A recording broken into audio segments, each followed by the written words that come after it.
While studying. Hold on. I am working.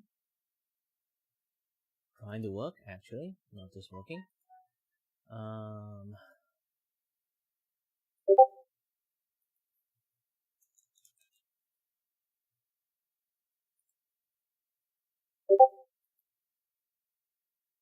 Okay.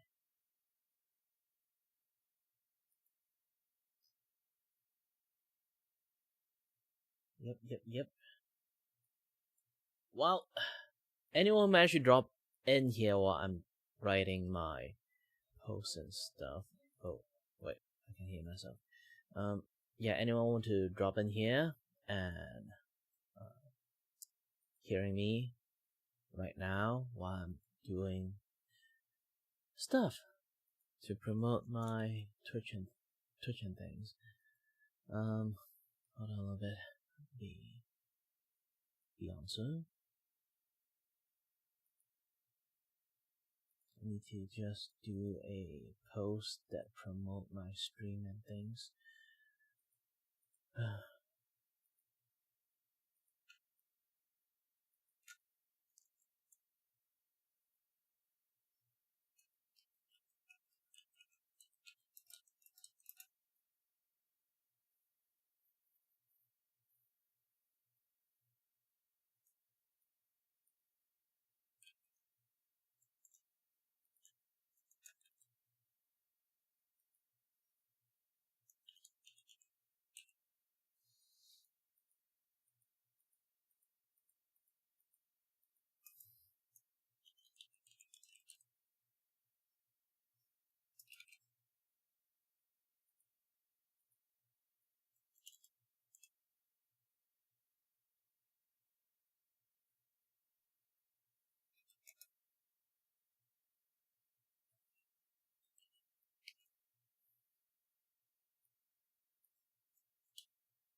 shit, press the wrong buttons.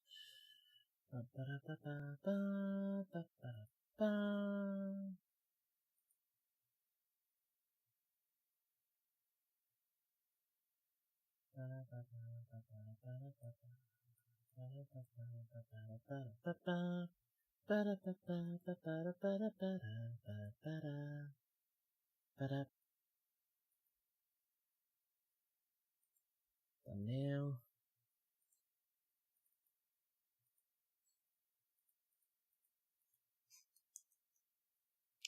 Last page. I can't see jack shit here. Now I can see it. Okay. Post. Good. Done.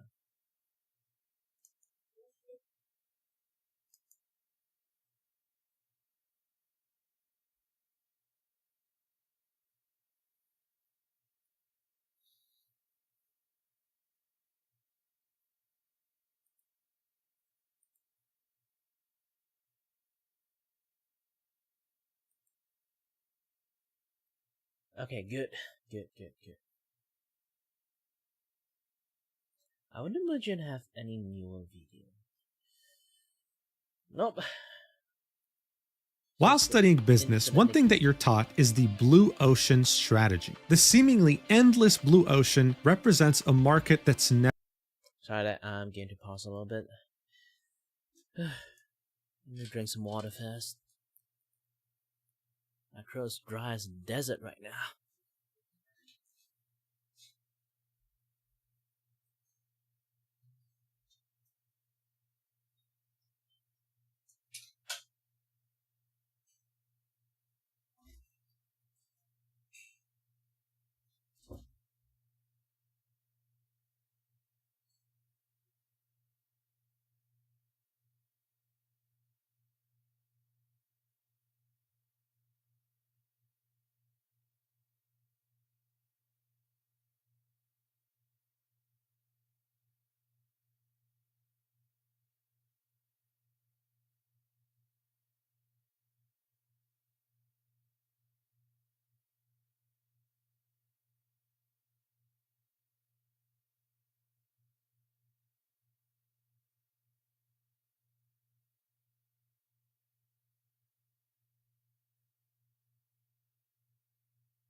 And I'm back.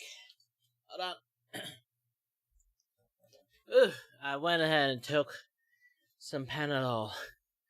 Should help me feeling a little bit better. Ooh. Never been taken advantage of. Its counterpart is the red ocean, a market that has way too many competitors and is a headache to penetrate. One of the best examples of the blue ocean strategy is what Tesla did with EVs. They seemingly created the market from thin air, and then other competitors came in to try and get a piece of that pie. So now, of course, the EV market is a red ocean market, no longer a blue ocean one. For a while, people assumed that gacha games were a red ocean market. I mean, why wouldn't it be? The narrative was established. Gacha games targeted a very specific demographic, and that demographic wanted to spend an insane amount of money on very hot women. But recently, we've come to find out that not only was this incorrect, it actually couldn't have been further from the truth. Infold came in and made us truly understand that the gacha game industry wasn't really a red ocean market just yet. There was still potential to create a blue ocean market, and that's exactly what they did with their games. Instead of targeting the well-known male demographic that wanted to collect wives and spend way too much money on them, they targeted the female market, who really liked the idea of having hot male husbands and spending way too much money on them. But targeting the female demographic didn't just end there. Infold saw very lucrative opportunities that other studios were not taking advantage of and proceeded to release their newest title, Infinity Nikki, which was a gacha game, but at its core was a dress-up game. It was an open world game with the goal of dressing up your character in different outfits that you loved. And they were onto something. When the game released, it received immediate success, reaching 10 million downloads on all platforms, PC, mobile, and even PS5. This is extremely impressive even for a free-to-play game. It's ridiculous. It truly showed that there was a demographic in gacha games that was ignored for years, and Infold was finally able to give them what they wanted. So how the hell did they manage to go from a rating of 4.2 stars out of 5 on release when it came to the Google Play Store to now finding themselves at 1.8? With their other games like Love in Deep Space also being affected by the crossfire, sitting at 3.3 stars out of 5 on the Google Play Store, as opposed to 4.2 just a couple of months prior. And let's not forget the fact that Infinity Nikki released on Steam and is now sitting at a mostly negative review. How could such a successful game that truly created a new segment in gacha, a genre that's existed for over a decade, fall from grace so quickly and so violently? Well, there are actually many reasons, and we're going to go over them together. So, yeah, hope you're ready. Let's do this. Do you know what's more rare than a double rainbow? Finding a gacha game that doesn't have a 50-50 system. You just get the character you want. Isn't that crazy?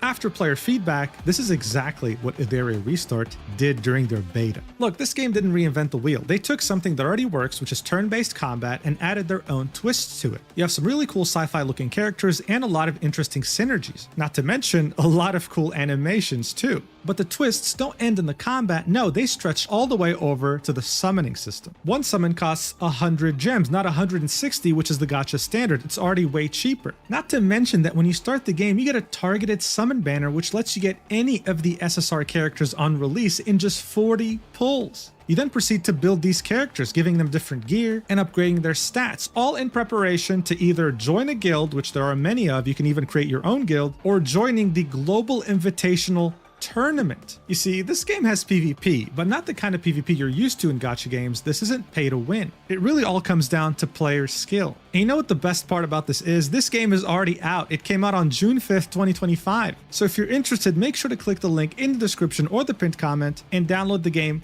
today. Thank you so much, Ivere Restart, for sponsoring this video. Alright, so Infold has actually been around for over a decade now. The first game they've ever released was in 2012, and it was called Nikki Up to You. It was the first entry in the series of Nikki, and it was also a dress-up game, although still not very well known at the time. Now, to be clear, the main developer for these games has always been Paper Games, a Chinese game developer. But in 2022, they launched Infold, their new international brand.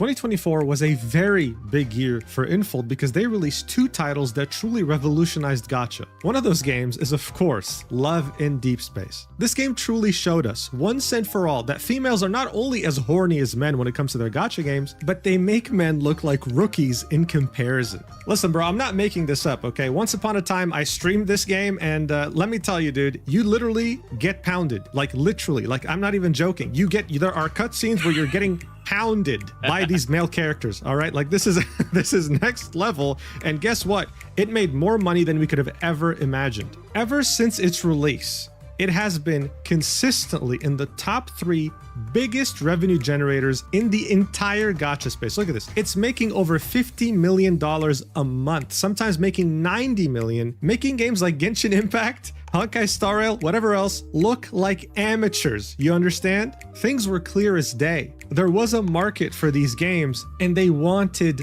more. Now look, when it comes to success in life, it's a combination of hard work and luck. In 2024, the Roblox game Dress to Impress was absolutely blowing up. And people, whether it be male or female, were having a lot of fun dressing up their character in this goofy-ass game. All of a sudden, dress-up games became very mainstream. So of course, when Infinity Nikki launched in December 2024, the idea of a dress-up game went from niche to mainstream, and people were very excited about it, resulting in its massive success. Yes, even though their website got hacked with this wonderful, wholesome message telling people to evaporate their soul out of their body, it still managed to do great. I mean, this was it. A cute, wholesome game in which you could just sit there and make up these awesome outfits in an open world setting, and hey, it's free! What else is there to ask for? And the gacha aspect of this game wasn't related to characters, it was related to outfits, or at least outfit pieces. And these were some of the outfits that you could earn through gacha pulls. The community absolutely fell in love with them. And speaking of community, they quickly took on the reputation of being wholesome and generous. Their positivity was seen as a beacon of hope in the midst of all the gacha drama that goes on 24/7 with people comparing their favorite game versus someone else's favorite game.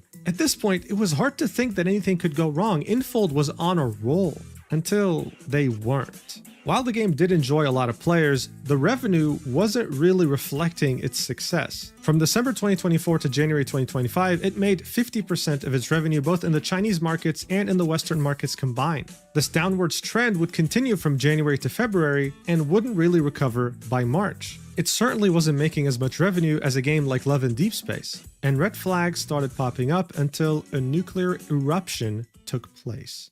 Steam is easily one of the best reasons to ever become a PC gamer. Valve has proven time and time again that they are the only people to be trusted running a platform like this. There's a reason why it has so many people using it every single day. So of course, getting your game on this platform is a big deal because not everyone is willing to download your custom launcher. There are many PC gamers who prefer to have everything in their Steam library, and if it's not the case, it's a deal breaker. Seeing that revenue was on the downwards trend, Infinity Nikki was on the hunt for new players. So launching on Steam was an easy way to do that. Now look, usually paid games before releasing have pre-orders. That helps a company understand how much demand there is for the game, if the marketing is effective, and brings in some much needed cash before the game's release date. With gacha games though, seeing that they're free to play, they have something called pre-registration. If you make an account on their website, you pre-register. And if they meet pre-registration goals, as you can see here, you get rewards for each tier. Every single gacha game does this because it helps drive hype in anticipation of its release date. But there's no such thing as pre-registering on Steam. What there is though is the ability to wishlist a game you want to have, and you can do that for games that haven't released yet.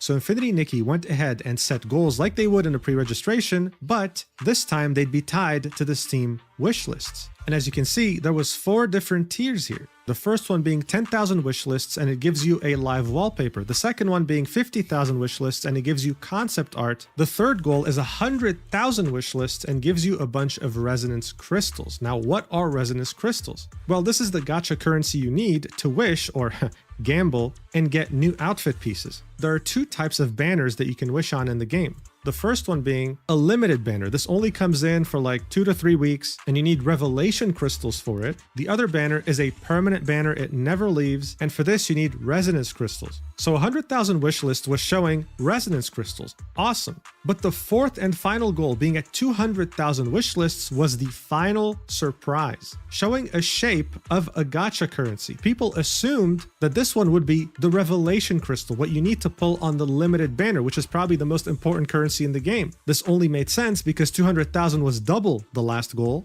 and the last goal was going to give you Resonite Crystals anyway. So of course, seeing that this community is very wholesome and tight-knit, they went ahead and wishlisted the hell out of this game on Steam, even though many of them already had the launcher. They reached 100,000, and then they managed to reach 200,000. But then they noticed something weird.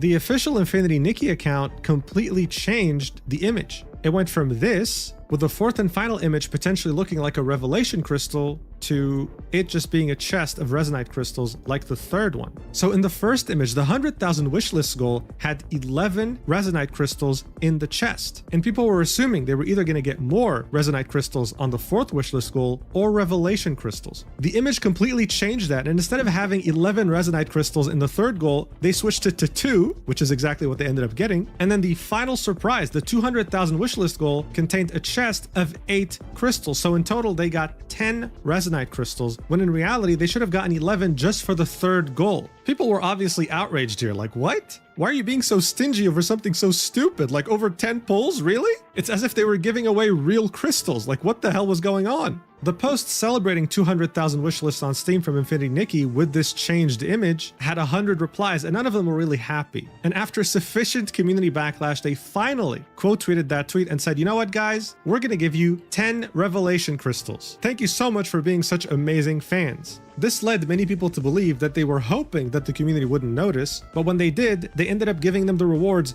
they were meant to have in the first place anyway. So look, this might seem like a small incident to you, but so far this game has been nothing but perfect. You have to understand that. This was the first instance in which they did something so weird, so scummy, and in which they played with their community's trust. But hey, listen, the community, as I said, is wholesome. They were willing to get past this and get back to the game they loved. Unfortunately though, this was only the beginning for Infold's absolute roller coaster ride down to hell. So look, one thing you have to understand is that the release on Steam was going to coincide with a massive update, which was the 1.5 update. This had features the community was very excited about, like a co-op mode. Before this, you weren't really able to play with other players, your world only had you. But in 1.5, you were going to be able to play with a friend, exploring the world together and showing off your outfits. Additionally, there was going to be a full-fledged dye system. Before this, each outfit had like 2 or 3 colors that you could pull using the gacha mechanic. But here you had a seemingly endless amount of colors with their different palettes, capable of drastically changing any outfit you own. I can't really overstate just how excited the community was about dyeing. In fact, Infinity Nikki had hyped the hell out of it by releasing an event in 1.4 called Caring for the Bulkhead, or Bulkhead, or whatever. You can make fun of me in the comments for my spelling. This event had you collect different plants, fruits, and shellfish in the open world so that you can combine them in order to create different dyes. You then tested all those different dyes on the bulkhead. Players loved this event, trying to figure out all the different combinations, and collected a gazillion of these materials in anticipation for the 1.5 update so that they can dye their outfits. April 28th was going to be the game's release date on Steam, and 1.5 would follow. This was going to be a new chapter in this game's history that would change everything. And it did indeed change everything, except everything for the worst, and players were completely blindsided by this. You see, prior to the 1.5 update, when you would launch the game and play through the tutorial, it would show you the backstory. Nikki is preparing for her prom, so she goes to her attic, opens the closet, and finds one of her mother's old dresses. That dress turns out to be breathtaking, and for whatever reason, it starts dancing with Nikki all of a sudden. After some short dance moves, the dress puts itself on Nikki and transports her to another world. In this world, she meets a goddess that looks really cool, by the way, who tells her that she used to know her mother a long time ago and that now she has to save this world by collecting all the different miracle outfits. So even if you weren't a story player or someone who necessarily cares about lore, this intro still managed to somehow captivate you, to reel you into this new world that you just found yourself in. Not to mention, this isn't generic in any way. It's not the typical gacha story. It's original and beautiful and leaves you with just enough questions to keep going. However, when old players launched the game after the 1.5 update, they were met with this cutscene. It was all so sudden, there was no prior warning, and they were like, what the hell's going on? They were met with this new strange character that they had never met before, talking to them about how they're a goddess or whatever. And then they found themselves doing another tutorial, even though they've been playing the game for a long time. People were wondering, what the hell is this? Some kind of prank? What's going on here? Well, it turned out that the whole story changed, okay? It was retconned. That's the term. It was retconned, and everything you've known beforehand didn't matter anymore. There was no dress in the attic, your mother, who cares about her? You having to save the world? We don't know why. You're just a goddess or whatever, and yeah, just go do you. Like, nothing made sense. Players were absolutely baffled. Why would you change such a perfect story? It didn't make any sense. Here are some comparisons, right? You start in the attic in the old one. In the new one, you just start somewhere unknown. You have no idea where you're at. Anna, that woman with the white hair that you meet in Chains in the first intro, who was your mother's friend, just appears randomly, like with no cool cutscene or whatever, in the second new intro. This is also without mentioning the fact that it just looked uglier, almost like it was rushed for whatever reason. Some people had the theory that Infold did this to make co-op mode make sense lore-wise, since the new tutorial had an emphasis on different worlds. But seriously, how stupid is that? No one needs lore or a justification as to why you can play with your friend. No one asked for this. There was no one who saw this new tutorial and thought, man, I'm really glad they did this. If it ain't broke, don't fix it. And they just broke it in the process of trying to fix something that didn't need fixing. This is without us going into detail about how they butchered some beloved side characters by retconning the story. One character that was beloved by the community, because of course most of them are female, is Giovanni, this dreamy looking fella right here. The story being retconned made his whole story not really make much sense anymore, which is wonderful news to many players who play the game. Now you might be thinking, okay, I get it. I get why Infinity Nikki players are so pissed. I'd be pissed too. But buddy, we're not even halfway through this mess yet, so hold your horses. Things are about to get way worse. Look, if you play gacha games, you know how the gacha system works. You pull on the banner of a character you want, using either the currency you earn in-game or one that you buy in the store. You can get really lucky initially and get what you want, or you can get really unlucky, but not too unlucky because there's a pity system that limits how unlucky you can get before giving you what you want. If you want to go the extra mile, or if you're rich or just irresponsible with your money, you can usually pull for the same character multiple times and their copies would give them more abilities, making them OP as hell. Now, based on how lucky or unlucky you are, and if we're going to assume that you're only buying the currency, not earning it in-game, prices have always varied. But recently, because of pressure from the United States, Genshin was forced to show exactly how much a character would cost if you were to be lucky or the unluckiest possible. And as you can see here, it's $1.98 to 475.2. So if you bought all your currency from the store in Genshin Impact and got extremely unlucky, reaching heart pity at 90 wishes, you would have paid $475.2. Keep that in mind. Now, in Infinity Nikki, you're not pulling for a character, you're pulling for an outfit, but not just one outfit, not one piece, you're pulling for multiple pieces of that same outfit. Usually a 5-star limited outfit will have around 10 different pieces. So you're going to be wishing a lot, but thankfully the chances of getting a duplicate are very low. And before the dice system was even introduced, the way you could get different colors for the outfit was to 1. Get the whole outfit, 2. Get 180 wishes, or 3. Get 230 wishes, with each one granting you a different color. Now look, overall, a lot of players collected currency in-game in order to get these outfits, but if you were to do this with money only, with no currency collected in-game, this could amount to close to 600 USD, trying to get all the pieces of an outfit, plus getting all colors, including the 230 wish one. Even compared to other gacha games, this was more expensive on average. So it comes as no surprise that when 1.5 dropped and the very hyped up limited outfit banners came out, people couldn't believe the fact that instead of having 10 pieces, these outfits had 11 pieces, which meant that you had to pull an average of 20 more times in order to get that 11th piece, making the overall banner or outfit acquisition even more expensive than it used to be. This, just like the story getting retconned, came out of nowhere with no prior communication. And speaking of no prior communication, things would only get worse in that regard. You see, the endgame content for Infinity Nikki is called Mira Crown. Think of it like Infinity Nikki's version of Dress to Impress. You have to come up with different combinations of outfits throughout very specific challenges in order to progress. And once you did, you got currency that you could use to wish on banners. Prior to 1.5, these would reset every 2 weeks, allowing you to get an ample amount of currency twice every month from the endgame content. When 1.5 released, though, people found out that it would take 3 weeks for it to reset as opposed to 2 weeks, making it even harder to get currency without spending money, and you're over here dealing with the fact that there's an 11th piece on an outfit you want.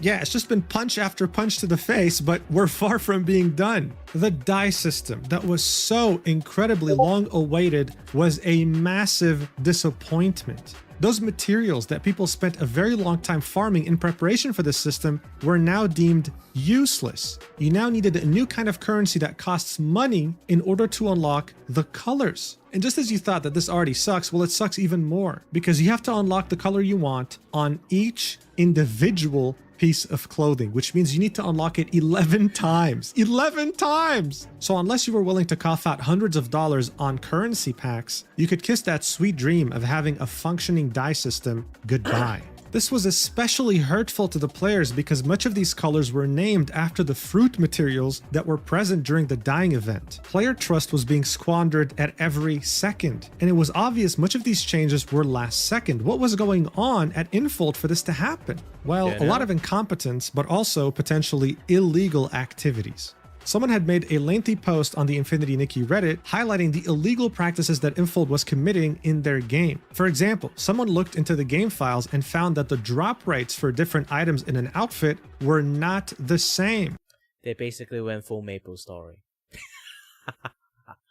With the most wanted aspects of an outfit like the hairstyle and the dress itself being lower than shoes, socks, and accessories. This is not in any way, shape, or form specified in-game, going against European gambling laws and also American FTC laws. At the same time, the game had these ridiculous discounts on items that didn't make any sense. For example, one item you could buy in 1.5 was a bathtub. And as you can see here, there's a discount with the original price being 49 euros and it being sold for 10 euros. Dubious discounts like this are illegal by the FTC and European consumer laws. This wasn't just present in Europe, this was present in all regions, and dubious discounts go against all consumer laws, period. People complained heavily about this and threatened legal action, so Infold gave in. They removed the discount, and miraculously, it seems that the final price is $14. Wow. But listen, all these things suck so much, but they've been mostly tied to game features and monetization, right? Well, yeah, that's because we haven't talked about one of the biggest issues with 1.5, and that's the fact that it made the game almost unplayable because of bugs, like this one right here.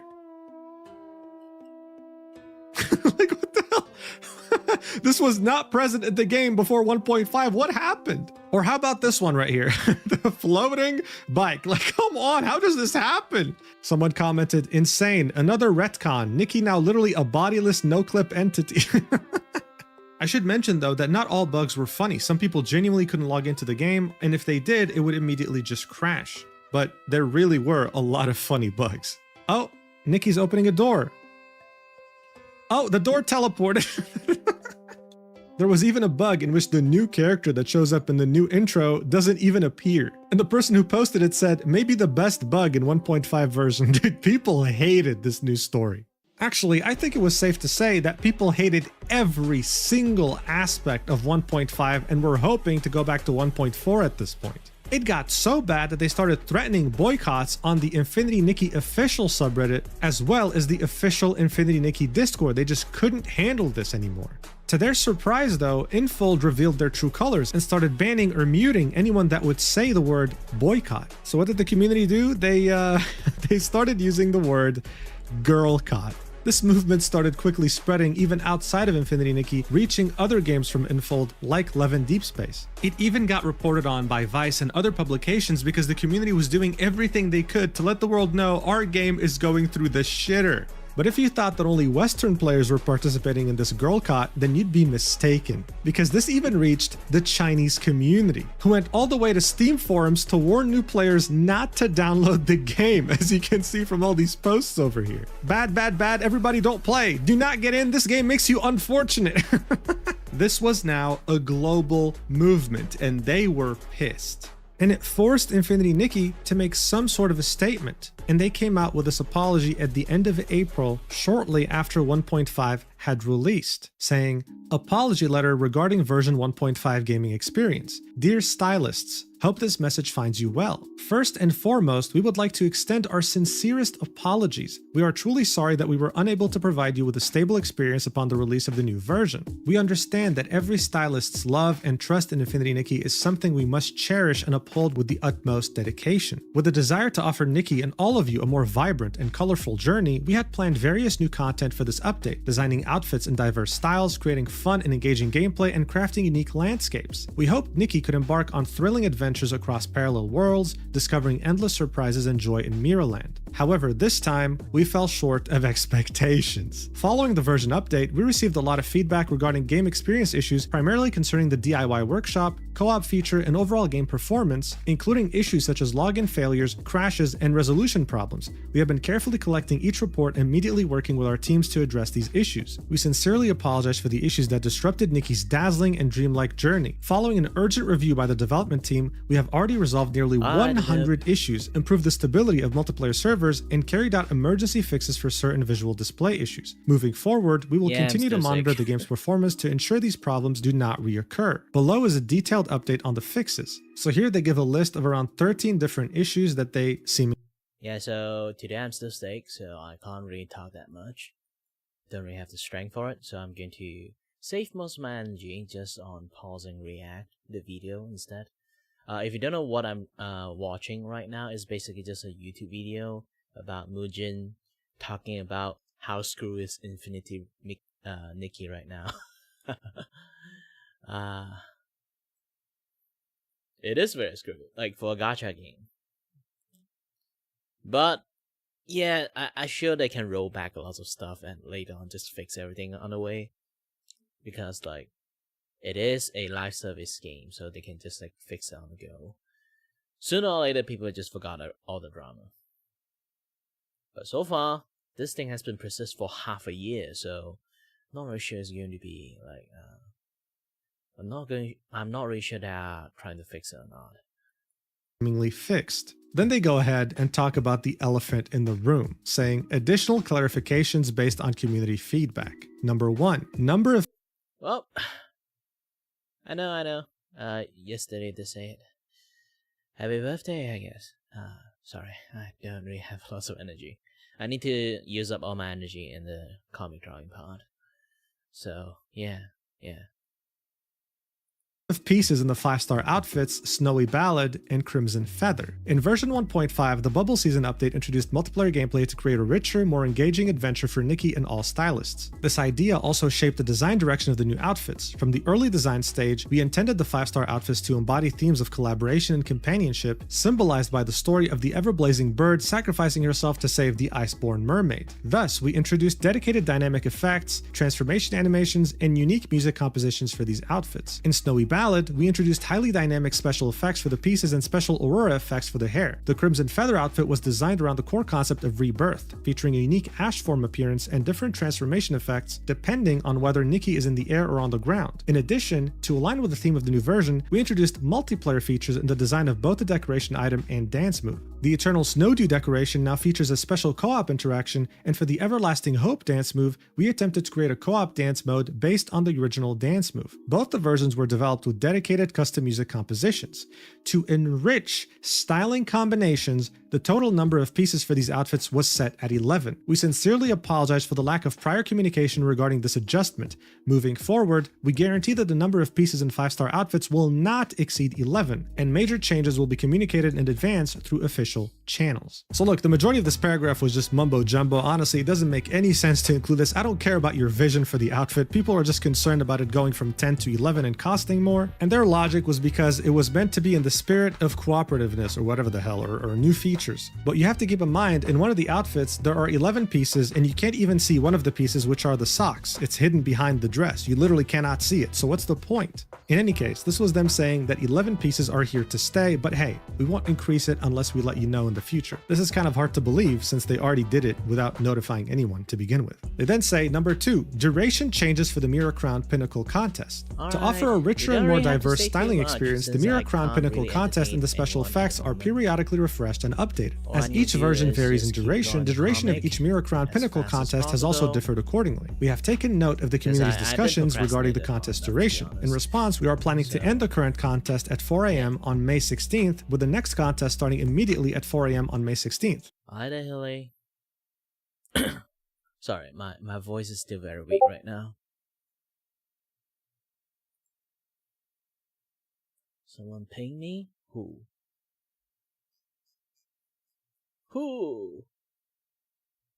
Yeah, the energy for that. Hope it's not something important. I'm too lazy to go and search around my Starting from the next cycle, the Mira Crown Pinnacle contest will be held twice a month, starting on the 1st and 16th of each month. So hey, I guess they fixed this, but only because the community spoke up. Otherwise, they would have been completely fine keeping it 3 weeks at a time instead of 2, giving the community less currency to wish on their favorite outfits. They then continue number 3, DIY Workshop Design Intentions and Future Plans. The original intention behind the DIY Workshop was to provide stylists with greater freedom in outfit design and styling combinations. We have received all of your feedback and are carefully reviewing the current designs to further optimize the DIY Workshop experience. In addition, for fully evolved outfits, we plan to introduce a more advanced dyeing system in the future, offering expanded customization options and richer visual effects. If you have suggestions regarding the DIY Workshop, please feel free to email us at our support email. Every piece of feedback from you is a driving force for us. Your voices guide Infinity Nikki's path forward. In the future, we will conduct thorough reviews, strengthen our QA processes, and approach every update to prevent such issues from happening again. As an expression of our heartfelt apologies, we will be distributing the following compensation to all players via in-game mail, which are 10 Revelation Crystals, 10 Resonite Crystals, and 1,200 diamonds. So 10 wishes on the limited banner, 10 wishes on the permanent banner, and 1,200 diamonds for you to buy 10 wishes on whichever banner you want. They then end this by saying, finally, we would like to speak from the heart. Version 1.5 marks a major milestone for Infinity Nikki. In this version, we took a bold step forward, introducing co-op gameplay for the first time. We hope Nikki's journey can now stretch even further across the vast sea of stars, where every heart longing for warmth can find connection and companionship. Every member of our team shares the same deep love for the Nikki IP, and treats every version update with the utmost care and commitment. We stand together with all our stylists. We may have yet to build a world that fully lives up to your expectations, but we have never stopped running forward because to us, Infinity Nikki has always been more than just a game. It is a dream built over 5 years from thousands of sketches and endless passion. Like many of you, we adjust the camera angles again and again to capture Nikki's perfect moments, and we cheer with joy at the beauty of each new outfit. These are not just empty words. We have always held tightly to the original dream and passion, which is to make Infinity Nikki a world worth staying in. That has always been and will be our reason for loving this world. Thank you once again for your support. We know that there is still much for us to improve, but because of your companionship, Nikki's journey can continue to push the boundaries of imagination. Please give us one more chance to let Nikki's starlight continue to shine for us all and to keep the warmth in our hearts forever burning bright. Sincerely, the Infinity Nikki Dev Team. So yeah, it was definitely a whole lot of yapping. And unfortunately, even though that last part was very heartwarming, and you kind of do feel bad for the devs because these decisions were probably not theirs to make, there are many things that were not addressed, like how the dice system was clearly supposed to be something you earn in-game but became something you buy with money, or how they intentionally tried to deceive consumers with their dubious discounts. And let's not forget the biggest issue that people had, which was them changing the story for no reason. For many, this apology was lackluster, even if the compensation and apology that you received in the in-game mail was fairly generous. But hey, you know what's funny? Speaking of being generous, there were many players logging in to find that their crystal balance was in the negative, something usually reserved for people who buy crystals and then charge back with their credit card in order to try to pull a case of fraud. You see, there's this pass that you can buy for $5 that gives you currency every single day. Well, at some point, the game was bugged beyond recognition and it would count you logging in twice, something that the player had no control over. So they started taking those crystals away, not to mention this person right here posting this post saying, I'm going to cry, spending 20 euros on the game, and then for whatever reason, logging in the next day and seeing that the balance was in the negative, even though they didn't charge back or anything. Speaking of that monthly pass, in order to get the daily currency that you paid for, you have to log in, otherwise you miss out on them whenever you don't. Someone had spent $5 on the pass and wanted to log in order to get the daily currency, but they couldn't because the game was so damn bugged. They sent an email to support, and this is what they had to say. Sorry for the late reply. This inability to log in resulting in rewards not being claimed is not compensable. Please log in on another device as soon as possible the next time you experience the situation. Thank you for your patience. Bro, I don't know who the hell's training this customer support team, but that is not how you approach the situation. This, of course, was disastrous. People were spending money on the game, couldn't log in because, well, it wasn't their fault. They were being penalized for these bugs, and support had this to say. Wow. But don't worry, because a higher-up in the support team saw this disastrous response and decided to take things into their own hands, sending another message to this person saying, Dear Stylist, we noticed that our previous response to your inquiry was incorrect and we apologize for the inconvenience caused to you. Please provide us with your UID, the symptoms of your inability to log in, and the number of days affected. We will further verify the situation and promptly communicate with you on the follow-up situation. Best regards, Infinity Nikki support team. Well, that's cool, right? That's way better than that last response. Way to go, right? Well, 12 hours later, he gets another message and it's, Hi, stylist. We have detected that you have not responded for a long time, and this ticket will be automatically closed. If you have any further questions, please initiate a new inquiry. Thank you for your understanding. Total, unforgivable chaos in every way, shape, and form. And after that first apology, there was nothing else coming from them. Absolute radio silence. The community was still not happy, mind you, because the apology barely covered half of the grievances they had.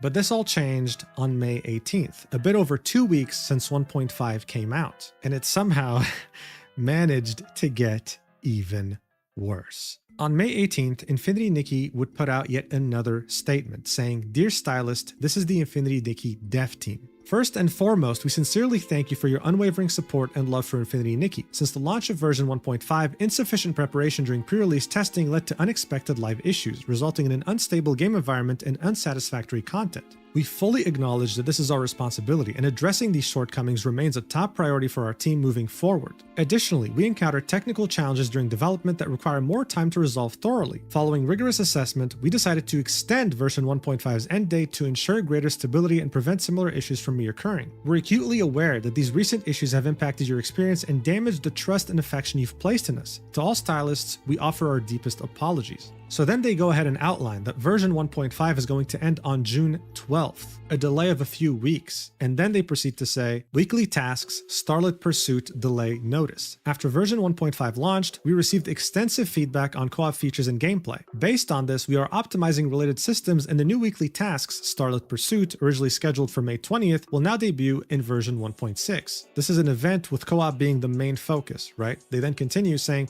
"This delay allows us to refine task mechanics for a smoother experience. Additional details will be announced at a later date. Please stay tuned. In light of this change, 360 Starlit Crystals will be given to all players as compensation." That's 3 wishes, okay? They continue, "We extend our heartfelt gratitude to every stylist for your understanding and continued support. Throughout the development journey since launch, we've faced a multitude of challenges and uncertainties, from optimizing performance across diverse devices with varying capabilities to tackling unexpected technical roadblocks, and many of these hurdles were unprecedented for our team. Rather than offering premature communication, we chose to tackle these problems methodically, responding to your expectations only once we had secured concrete solutions. But rest assured, we've heard your feedback loud and clear. The Threads of Reunion storyline's absence in this version was never intended as a removal from Infinity Nikki's narrative. Its associated outfit remains on our development roadmap. Due to technical hurdles in version 1.5, we were unable to properly refine the introduction of the Sea of Stars chapter and the narrative setup for Threads of Reunion, which regrettably led to confusion. These elements are planned for future updates. Plans are underway to expand tiered cumulative top-up rewards in upcoming versions. New gameplay systems will undergo rigorous design scrutiny to ensure seamless integration into the open world experience and lore consistency. On top of that, adaptation, performance, and stability issues across various platforms, including PlayStation, have been identified and are being resolved systematically. There are also unlisted adjustments under discussion. Some changes require extended development cycles, but we commit to implementing them through phased updates. We will share progress once plans solidify and milestones are reached. In the meantime, we humbly ask for your continued patience and trust." So finally, around halfway through this paragraph, we got some sort of a confirmation that they're aware that people hate this new intro.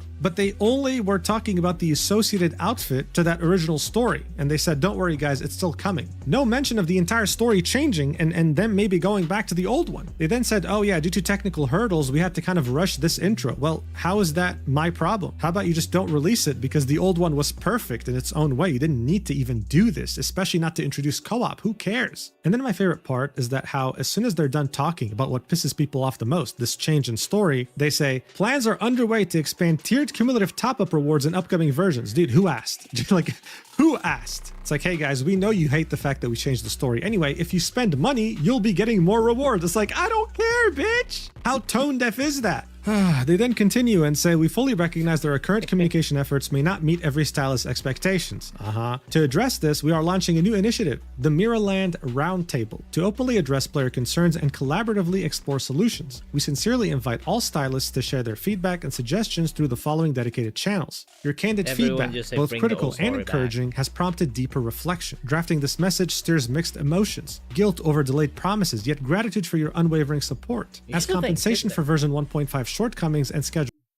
Is it Infinite Nikki, the first ever gacha live service game that retconned its entire story?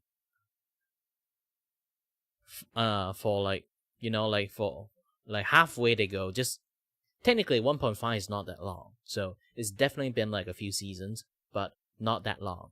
But they retcon the entire content of the beginning of the story. Is this the first ever game try that? And now, and if it is, now you know you shouldn't do that. Like, that's the thing. Like, Wuthering Wave, I like that game, but at the beginning of the game, holy heck, it's like the game is super expositions. You know, it's basically the first tutorial phase. You are going to hear a 5-hour-long expositions if you decided to read everything. I'm not even kidding. If you just skipped it skip it on the go, just want to do all the quests and just keep the important stuff, just read the important stuff and then know how to like skip the, you know, like the additional you know, like basically like additional context stuff, you would still need to like spend quite a long time in there just listening to everyone.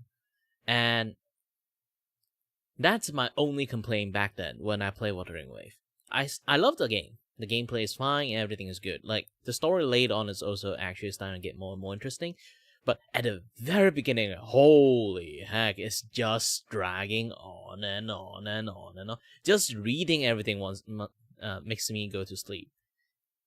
Because like at the very beginning, they kind of like give you expositions as if you already know half of the story. So you really are scrambling to really trying your best to read everything, to know the context of everything. They have like this like highlighted word, you can click onto it, you can they can expand it into more lore and story. You have to read everything in order to know what organizations, what this and that, what is a group, what is that kind of a monsters, that is and that. There is no like TLDR versions, you know? That is basically just like long expositions. Even all the tutorial quests, like 5 tutorial quests, everything is just long expositions, just dumped to you. That's just how Wuthering Wave like beginning works. So it might not be a lot of people cup of tea. So if they decided to shorten the exposition part, I'm fine with it. But for Infinite Nikki, it's not like, from what I can see, it's like they don't have any like redundant expositions part or complex stories they have to like show it to people. It's just a dress-up game, okay? And they decided to retcon the entire wholesome beginning of the story. I was like, holy shit, like, what? What? To justify co-op? Now, here's the thing. This is also the first ever time I hear they retcon a story to justify a gameplay. Have you ever heard any game that you play, basically like, imagine like you play Uncharted 1. But Uncharted 2, they retcon the entirety of Uncharted 1 like storyline. Because they want to justify having 2 players there. It's stupid, right? Schedule changes, all stylists will receive diamonds, as well as energy crystals every day from June 5th to June 12th, totaling 960 diamonds and 8 energy crystals. Thank you for standing with us. Together we'll make Infinity Nikki shine brighter than ever.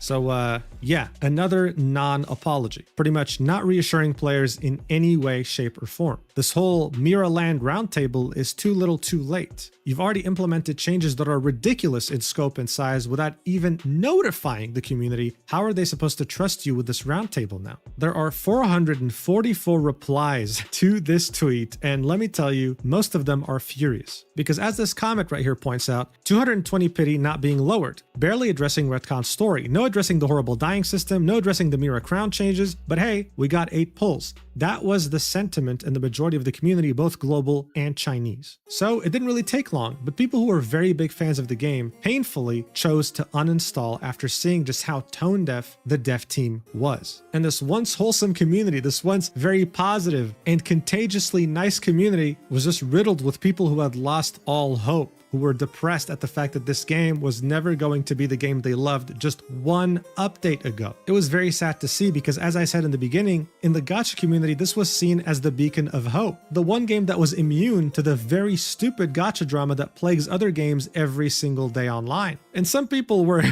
getting tired of people telling them that they uninstalled because the posts were getting that much common on the Infinity Nikki unofficial Reddit as well as other places online. But why did this happen? Why did this developer shoot themselves in the foot with a goddamn shotgun when their community loved their game? Well, there are a few theories. Let's talk about them. As I pointed out before, the revenue for this game has just been going down every single month fairly consistently. Before the game released, the CEO of the studio revealed that Infinity Nikki was being developed by over 1,000 people. Okay, this was a very big team. Of course, this includes outsourcers. Not everyone actually works at Infold, but you get the point. This cost a lot of money to make. So look, like this post on Reddit explains it, there are many theories here, but if you worked a corporate job before and everything was going well until one of your bosses was replaced with some idiot, this might seem very familiar to you. It happens too often, unfortunately. Maybe a new boss comes in, they have ego issues, they're insecure, they have imposter syndrome, they want people to think that they're smart, so they make these crazy major changes that no one ends up liking and they end up screwing up the whole company. This is maybe what's happening at Infold. But interestingly enough, this hasn't stopped them from aggressively recruiting in their Shanghai office. And you gotta wonder, why? Maybe it's for their money printer Love and Deep Space, or maybe because they laid off a lot of Infinity Nikki devs that were originally on the game and are replacing them with cheaper labor. Who knows? What I do know for certain though is that this game was a breath of fresh air in the gacha community, and it made an important segment if players feel like they're finally validated with a game that meant something for them. Are they going to be able to get a game like that again? Well, I hope so, because they deserve it. But that's not to say that there aren't any Infinity Nikki players hoping that the game will redeem itself. Those still exist, and you know what? For their sake, I hope that that will be the case. But if you ask my opinion, I don't think it's going to happen anytime soon. Anyway, thanks so much for watching the video till the end. I really appreciate it, and I'll see you in the next video whenever that is, which should be in a few days from now. I love you so much, and yeah, take care. Mwah. Yeah, it's already been a few days.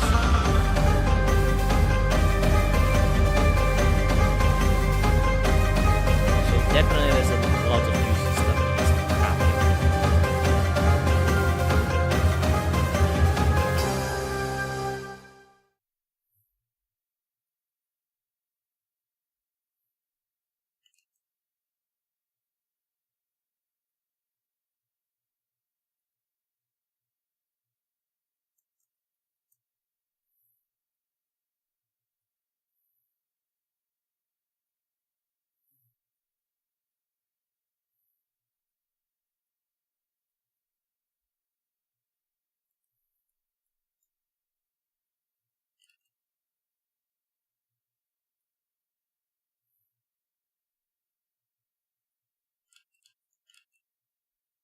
Oh, I hope his next video will be as beautiful as this one. Technically, almost everything he made is very beautifully, informative and everything. He basically also the reason I like to watch Mugen a lot is because he brought up a lots of very detailed information to it, even to the point that he literally like halfway he would do something like a teaching stuff. Like this beginning part that he just did. Almost everything is educational level kind of like stuff in the same time.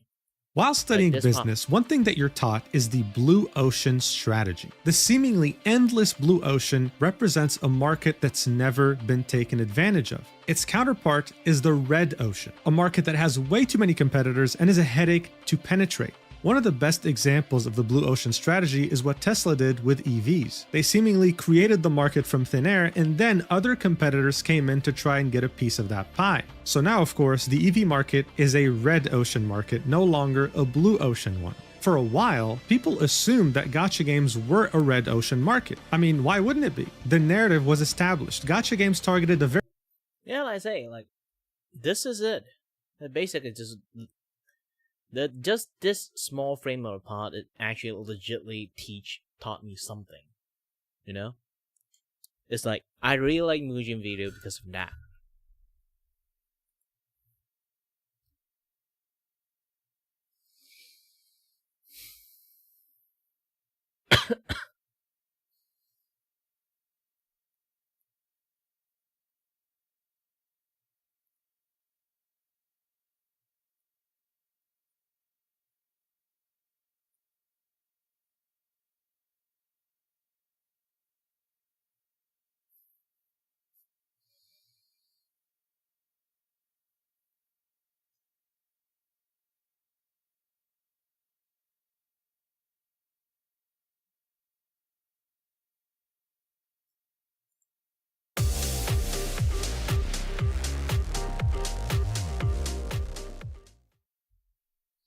I am going to learn about you.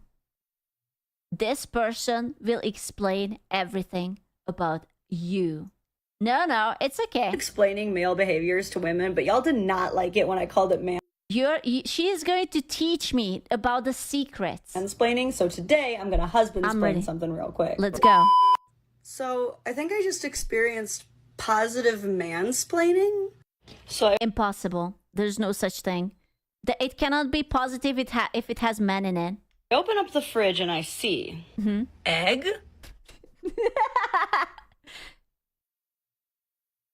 Egg? Gentlemen, explain. I see no problem. Gentlemen, explain. Egg? Why egg? and I'm like, wet. So I asked the kids, I'm like, did you guys leave this egg here? And they're like, nope. So I'm like, only one more suspect. My husband. But I want to give my man the best. So why the egg on the carton, not in the carton or where the egg sleeps? Why egg on carton? That is the question. Benefit of the doubt. So I text Why? the boys. And I'm like, why egg? Yeah, it's a good question. Why egg? Easy access, less egg, but the carton still has eggs. Only egg, smaller, carton full? Because egg, so that's thrown out. But why would you not put it into the egg holder? My one buddy immediately goes, oh, you had a second carton.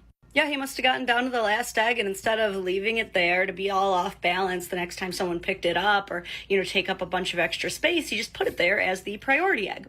It's just like friend A fucking priority egg. I can't with man. What do you mean priority egg? hunting at the supermarket when employees make sure that the quickest to expire items are at the front and the longer lasting items don't get used first. And I'm just like, that is exactly what happened. Priority egg. I hate it. Why? Why are you like this? Why priority egg? Easy. Why It's going to egg? go bad Tell if you me. don't I get see first. flawless logic. I'm not sure about this, gentleman, but I'm willing to learn. Okay, I'm willing. Like, he mansplained that so perfectly. What else are they doing that makes sense and we're just not asking? I want to keep explaining male behaviors to women, but y'all did not like it when I called it mansplaining, so today I'm gonna husband-splain something real quick. Okay. Today's topic, some of you are already mad, Oh no. the sink cup. Because oldest egg, so use first, and carton is full. Gentleman, sink cup. Elaborate. So cup already used, yes, but cup not in sink where you put dirty dishes. But the cup is next to sink. Why next to sink? Why not in sink? Maybe we use it again, but then why? In fact, in Asia, we function differently. We'll put in the sink, they will take it out from the sink. Because usually here's the thing, we take priority, we either take turns, doing the sink, dish duty, this and that, that stuff. Or sometimes, people cooking, so, we are doing, prepping food, there's a basin in there, this and that. Basically, the sink is going to be occupied. But if I have something there, and you decided to put a dirty cup or dish in there, I'm going to take it out. Because I'm washing vegetable, I don't want the dirty stuff stick onto it, okay? Even my moms did that. Even my sister did that. Even everyone in my house did that, okay? We won't intrude your busy time occupying the sink, okay? We would just put it aside. If we put it in there, we would get scolded. They would be like, can't you see I'm doing something here? Even washing that dish, you can't just put it in there because they have a dish pile, dirty pile, and then soap pile, and then rinse pile. You just randomly add stuff into it, it disrupts their functions, okay? Why next to sink? Why not on your table? Later, use cup again? Why? Take a new one. It is not dirty yet, but then why is it next to sink? There's room in the dishwasher, room in the sink. Yeah. Why does he leave it there? This is a big one. There was a viral article where a woman left her husband over this. Here's What? what What? Wait, what? Someone left their husband over sink cup? Damn, that she must have really, really fucking disliked the sink cup, huh? sink cup comes down to. Okay. Ladies, we have got to stop trying to pigeonhole men into commitments they are not ready for. He's not ready to settle on either idea of being done drinking for the day or continuing to drink for the day.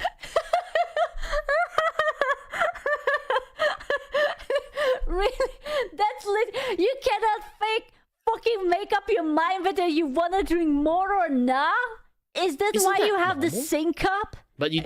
And the obviously you craziest don't put part is he's trying not to piss you off. like, 'Cause around he the knows sink. if he makes the wrong decision and he's not done drinking for the day, he's going to have to dirty another dish, and that's going to make you mad. He's thinking, worst case scenario, I am done drinking for the day, but the cup is going to be right there reminding me to put it away because it's there. It's right by This the is why sink. I have your own It's bottle and the stuff. sink cup.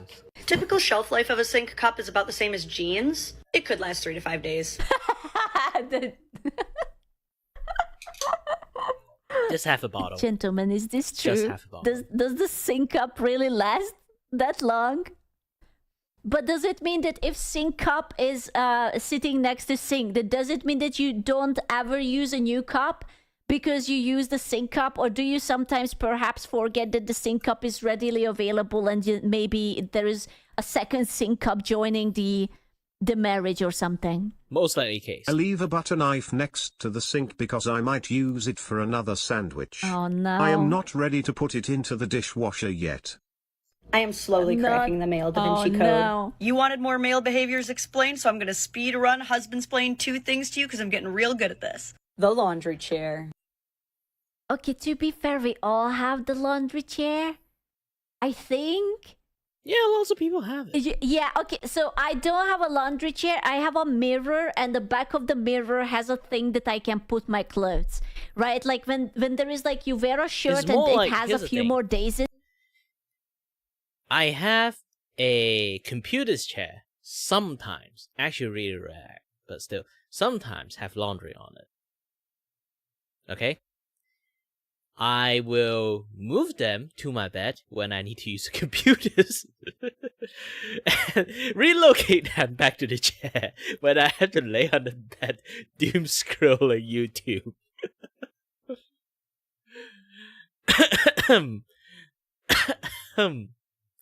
Yes, that's how it goes, okay?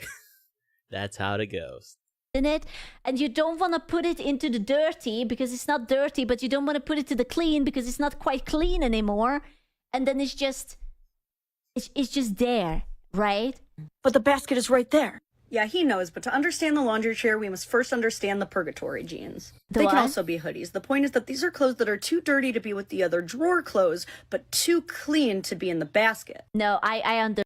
Yeah, like that. You know, you just go out for a day, like go out to eat for like an hour or two. You wear fancy. You didn't sweat on it, and it definitely didn't stink. But you don't to like wear fancy clothes in your house, like doing like stuff that can dirty it. You know, it's like going for washing the dishes or like sleep on the bed and wrinkle the nice clothes. You know, all those kind of stuff. So you decided to just put them in the pile, because if you put it in the purgatory like basket, it's going to be immediately, stinky, and you're going to wash more clothes. The more the clothes, like more it washes, the more wear and tear it have, and then you have to buy new clothes. That is basically a built-up process in your brain. We're thinking the long-term games, boy, girls. We're thinking the long-term games. Understand this one, okay? I feel you. I don't understand the sink cup, the cup sink and the egg, but this I understand, okay? I will give this to you. No one knows how long Yes. purgatory jeans last, but something bad has to happen for them to transition from chair to basket. He knows he's going to piss you off. Nah, for me, it doesn't stay long. It doesn't stay long. If on the second day I still see that pile there, and I know that I won't go to wear it, I'm just going to toss it into a laundry basket. Off if these clothes touch the floor, so they do not touch the floor. That is very close to touching the floor, though. You But wait, if we are very clean persons, we know our floor is clean. We will let it touch the floor. You're taking a piss there, okay? That's very. I am a very neat person, okay? Despite my table is like really like crap right now. It's basically just that. I have a lot of monitors on my table, so it's like everywhere. Sometimes something like kind of like here and there. It become like messy. But the rest of my room is actually really neat, I could say. Yeah, literally neat. I have shelf for stuff. I have hook to hang stuff. I have like one other table like around my windows. I put my bags within bags, within bags, within bags, within bags, and shove it in the corners. And I have like boxes to put stuff in here and there. And I got a cabinet. It's actually pretty neat, my room.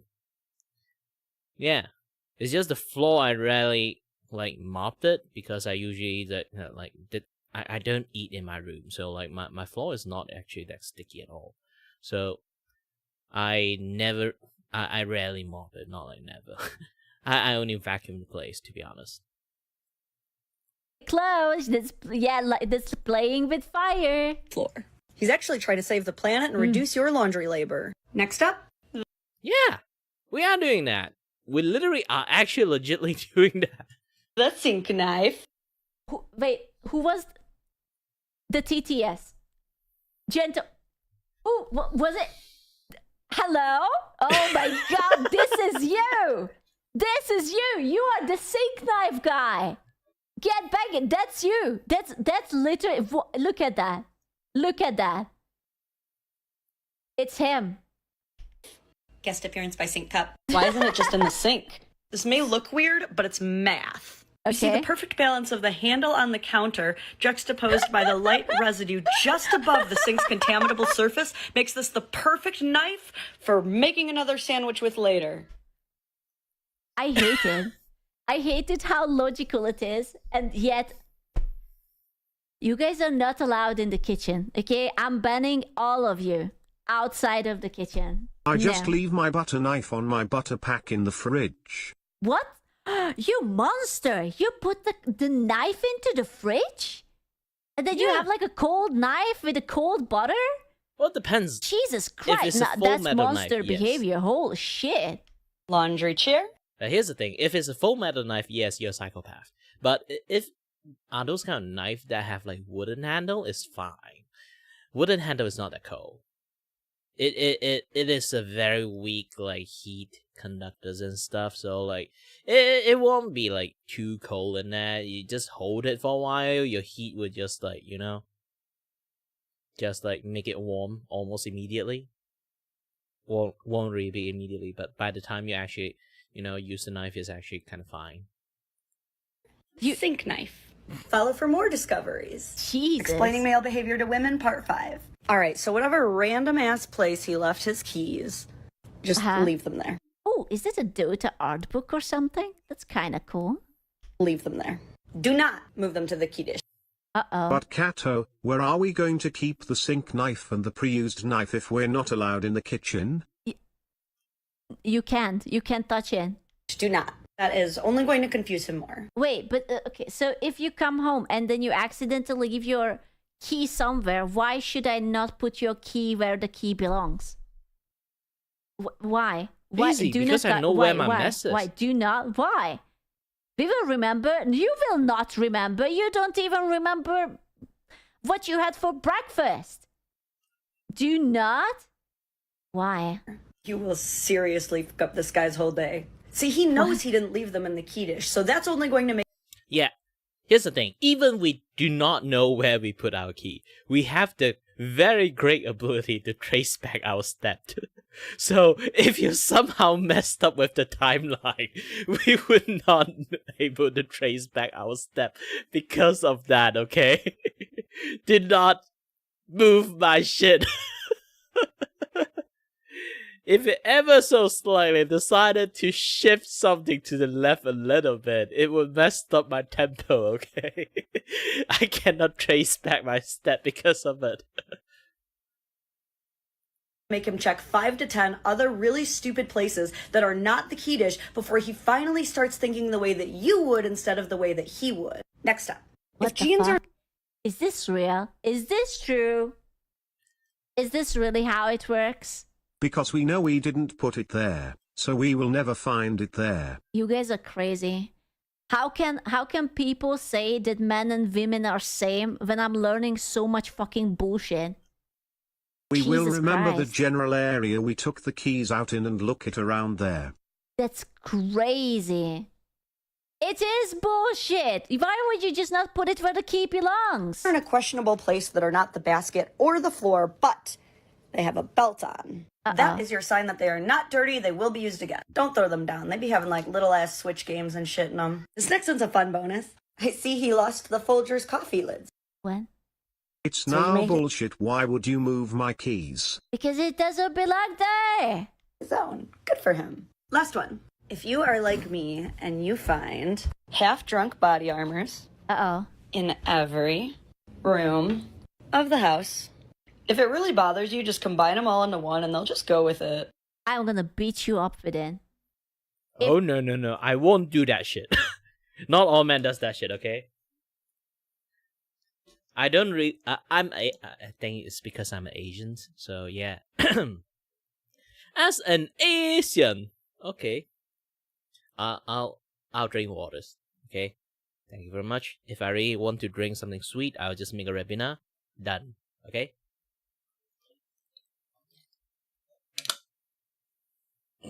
I would just make a half cup of very diluted Ribena, and then just like chuck it. Done.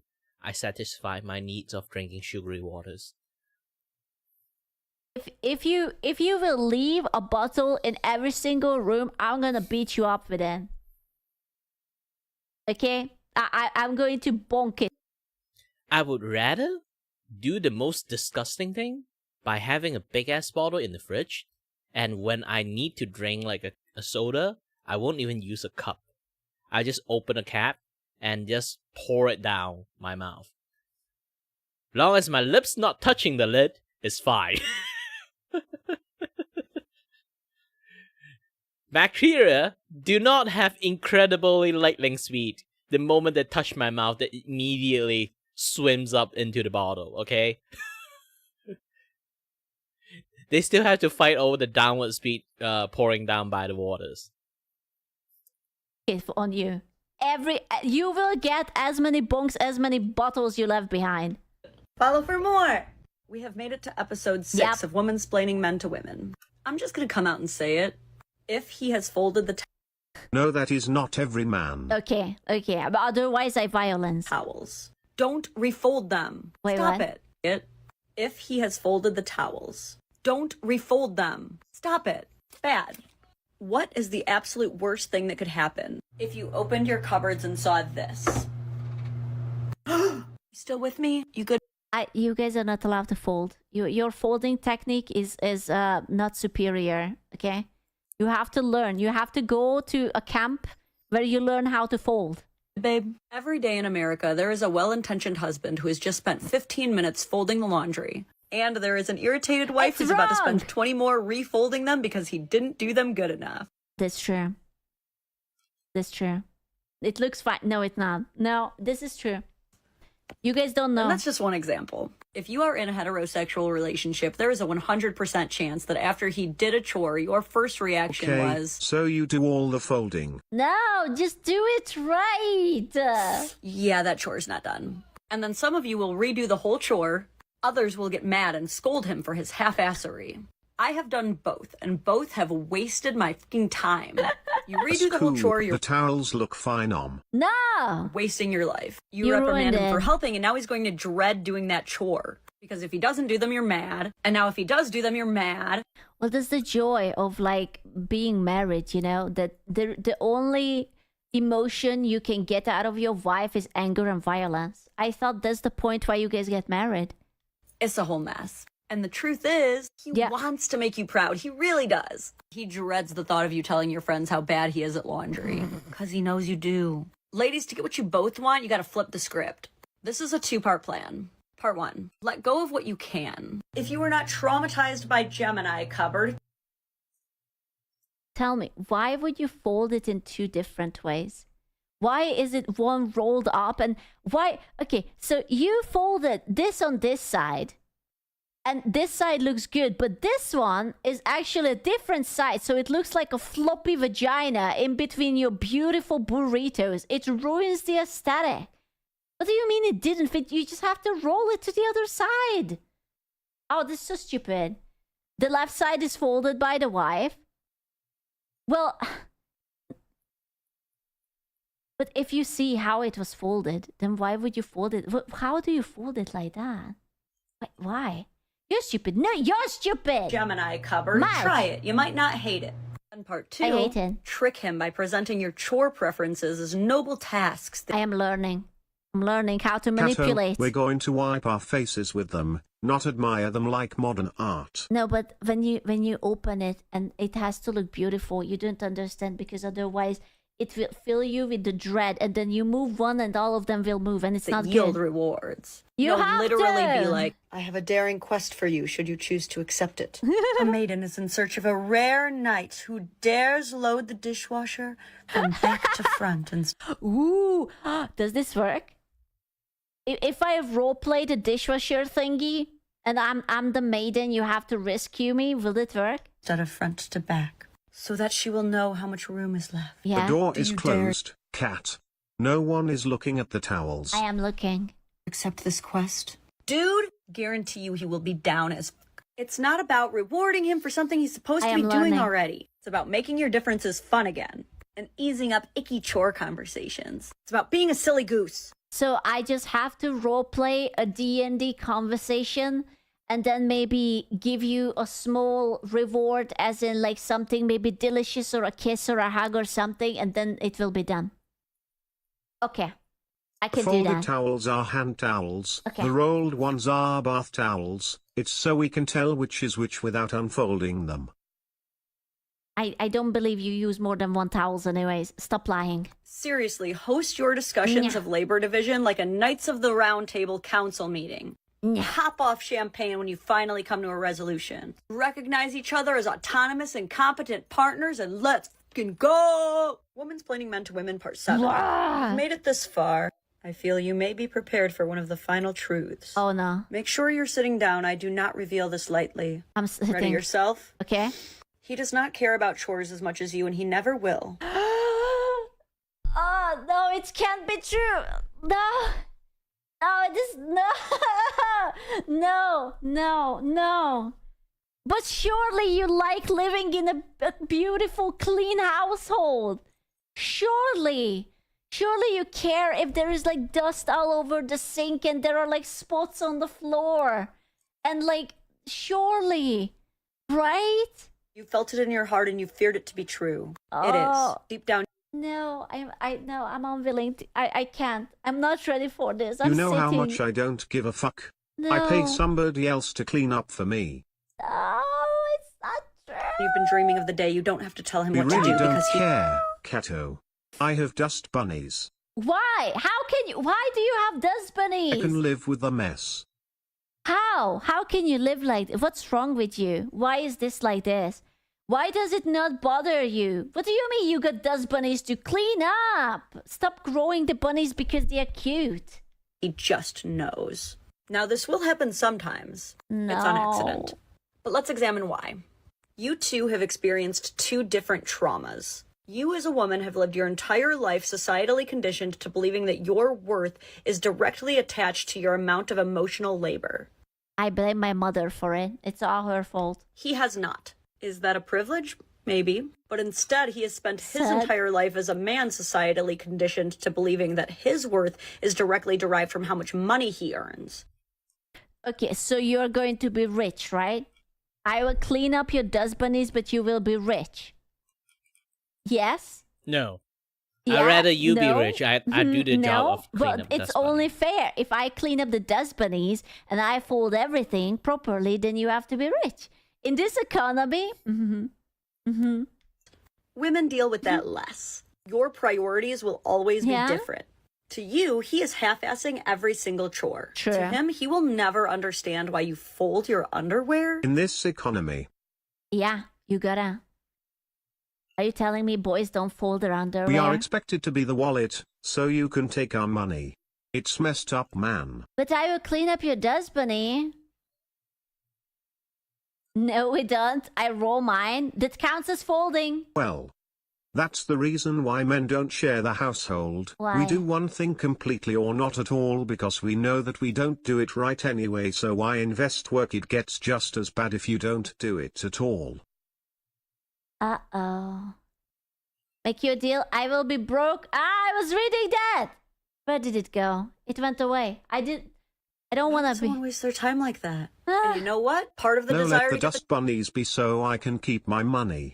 What? the chore done quickly is I to can play cook Fortnite too. faster. Just like we will leave our makeup scattered around the sink like a hurricane went. I don't leave it scattered around the sink because it has a spot and it has to go back into the spot. I have cabinets for it.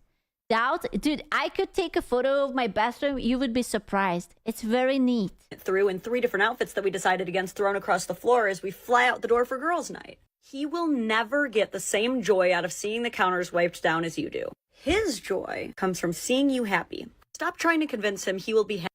So does it mean that I could clean your entire room and you wouldn't care?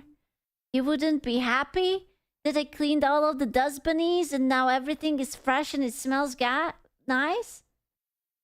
What? I'm so disappointed. Happy if he wipes down the counters. He doesn't give a fuck about those counters. I think I want to be lesbian.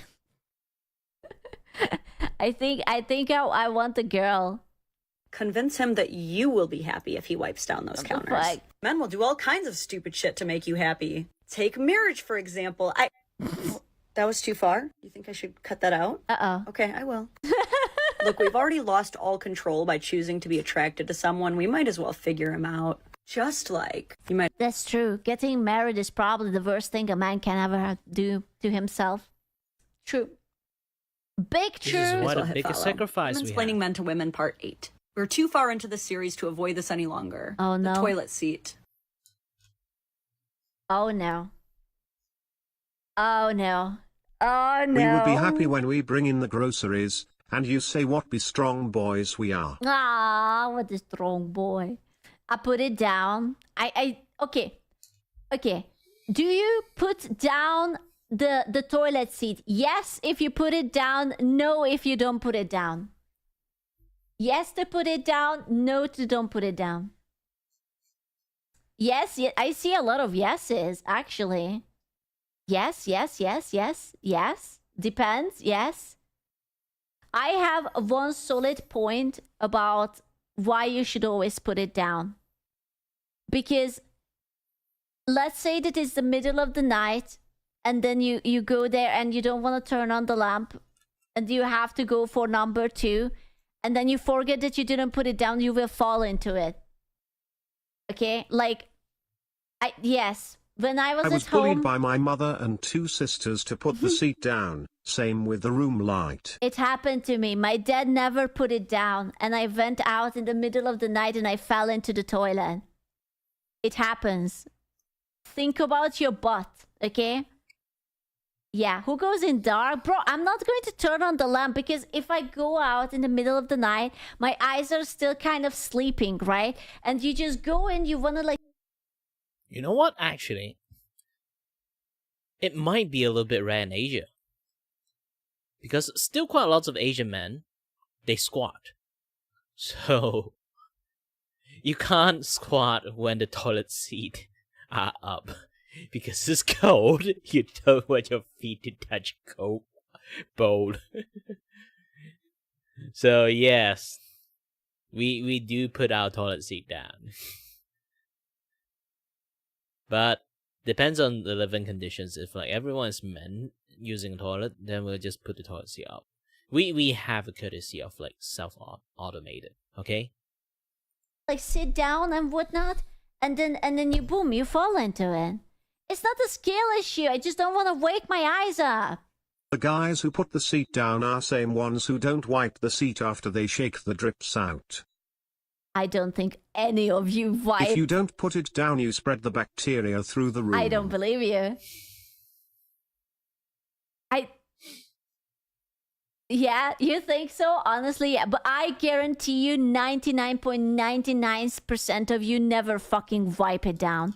Just let one closed. I don't believe you. Is a man to leave it up or down? Many women believe that because only a man requires both lids to be up, that a man is responsible for putting one lid down. After all, both parties require one lid down for number 2, but only the man requires both lids up for number 1. However, True. many others believe that there's a more equitable solution. He lifts as he needs, she lowers as she needs. No. No. No. Each taking accountability for their own. We don't need equality in the bathroom, okay? This is not what we were fighting for. We don't need this bullshit. I'm an advocate of No. Kazuma Well, it's time you style. know the truth. No. You should both be lifting the lid because you should both be lowering the lid, especially before you flush. That's kind of true, though. Fuck, she's right. Everyone should lift the lid, to be honest. It's basically like, if the lid is down, if we're pissed on it, because no matter how much we want to aim, we can't aim that well. Sometimes it go in mysterious directions that even we are surprised. Why do you think sometimes we piss our pants by accident? We didn't piss our pants while wearing the pants. We go to the toilet and somehow this thing go 3 ways and then like you didn't even notice. The moment you felt like, why my feet felt a little bit wet, and then you look down and be like, holy shit, what happened in there?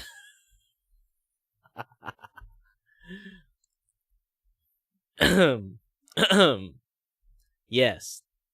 Yes.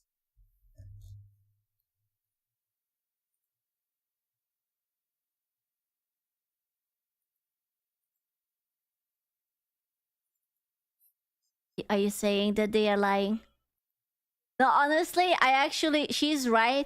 I saw a video and they were like showing how far like your toilet squirts if you flush without like pushing the lid down, and it goes like incredibly far, and it's just like, you know, like piss water, and it's disgusting.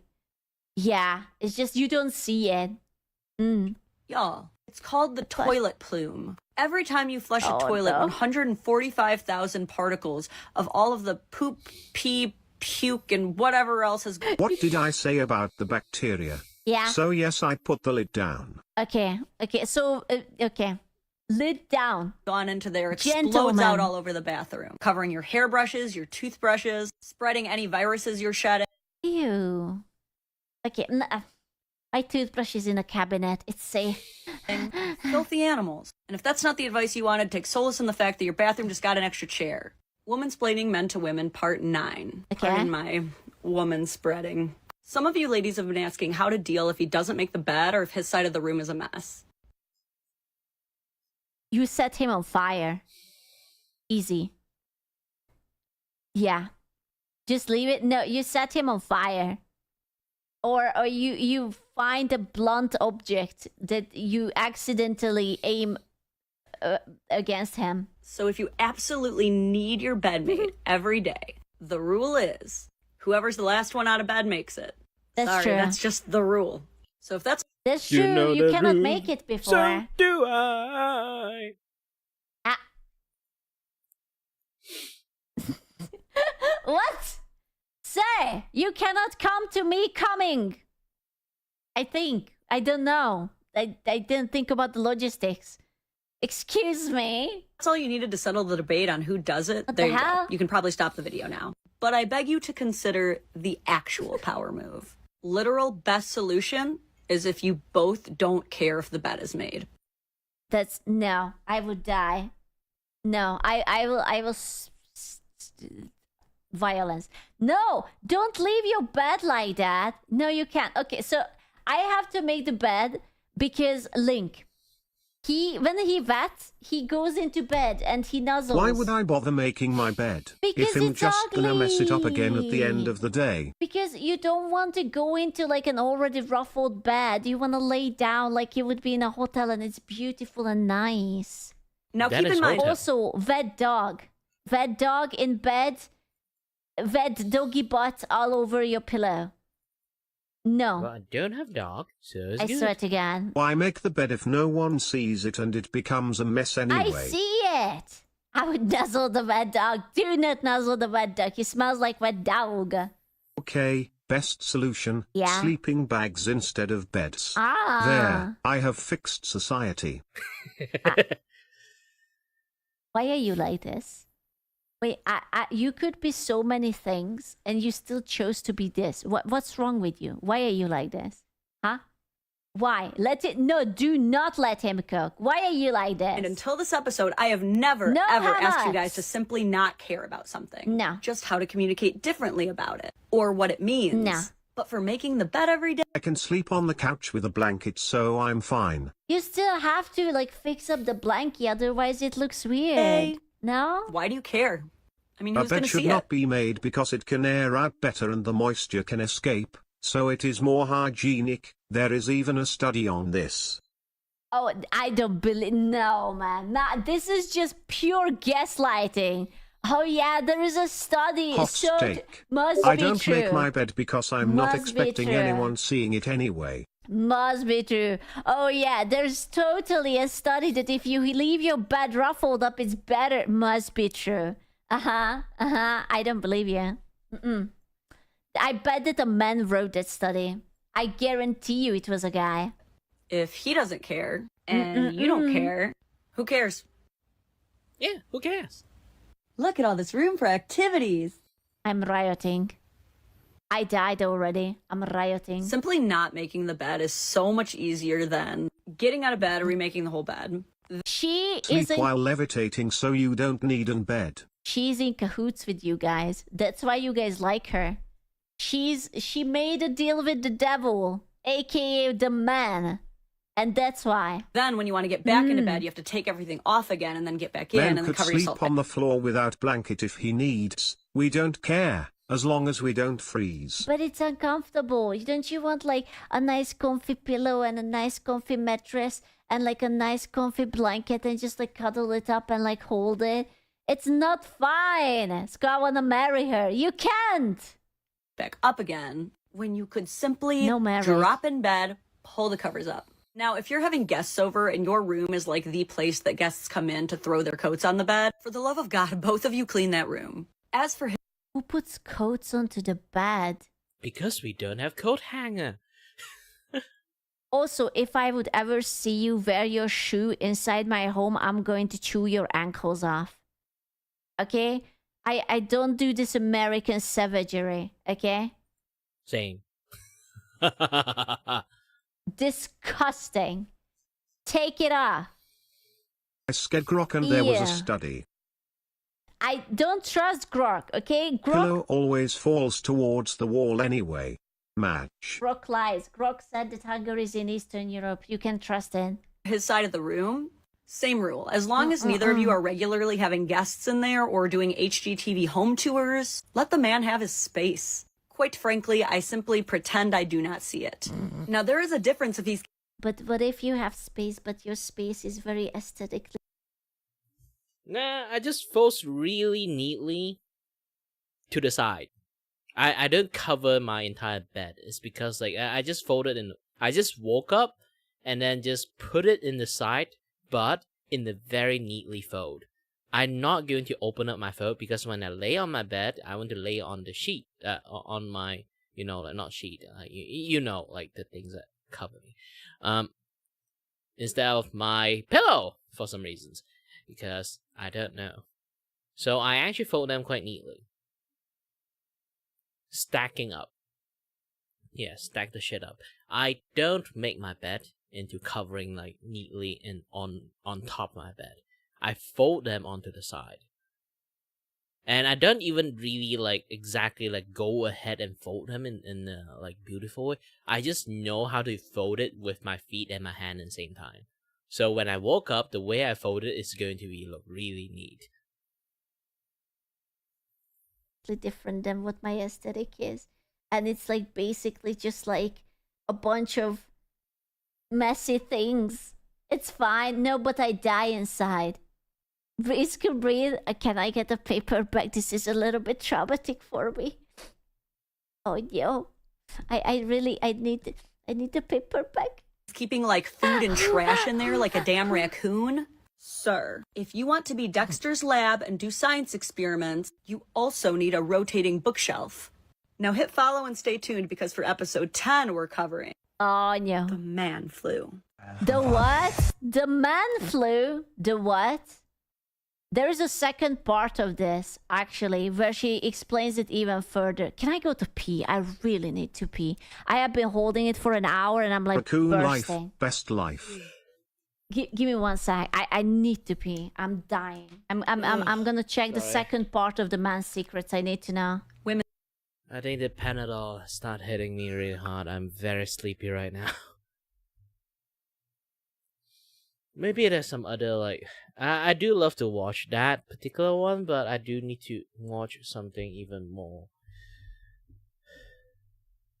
Stuff that can bring my energy back.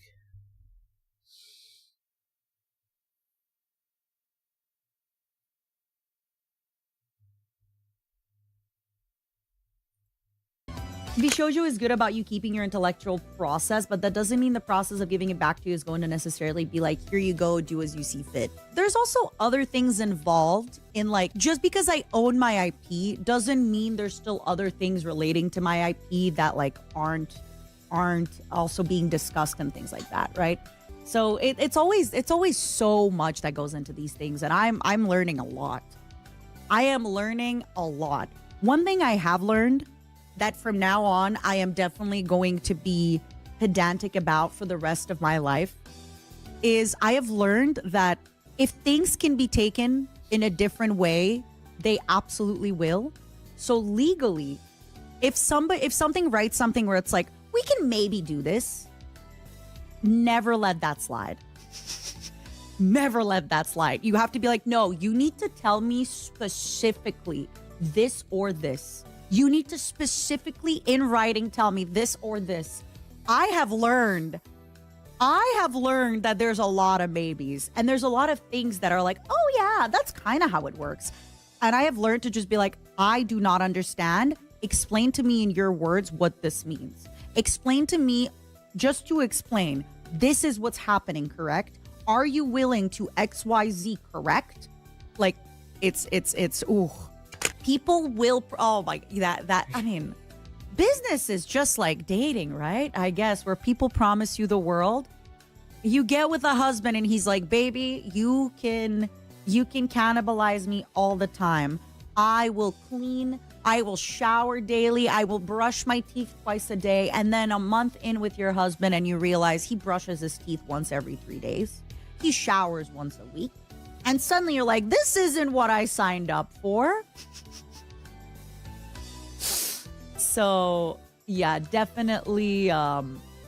Definitely I have noticed that as well, where I have learned that in order to get you to sign papers, people will promise you the world. And actually something that Shy Lily told me, God bless her. God bless Shy Lily. If anybody here is a little shrimpy, Shy Lily has told me before, she's like, I don't care what people tell me. I need to see it on the contract. That's not how she said it. She said, always make sure that what people tell you, you come back to them and you say, put it in writing. And I have started doing that. And I can't believe I'm at my big age and I was never doing that before.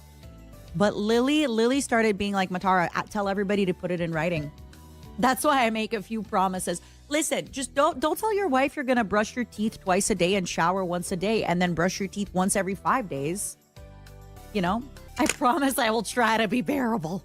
Honestly, if I had to be on my wife's ass for brushing her teeth like I have to for my kids, I think I would lose my mind. I'm just saying.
Hey, what's up, guys? Riff here. So today we're going to be talking about the favorite political pundit of Twitch. That is, of course, Hassan Piker, who's been very busy covering some recent controversies going on in the United States. But before that, he was very busy having a collab with Elon Musk's daughter, Vivian, where they had a impromptu dance battle. Let's see the footage right here. That's crazy.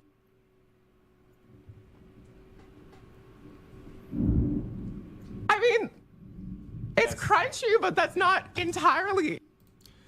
No matter how rich you are, this is a lesson. Be there for your kids. Be there for your kids, or else they'll end up like this and on Hassan Piker's stream.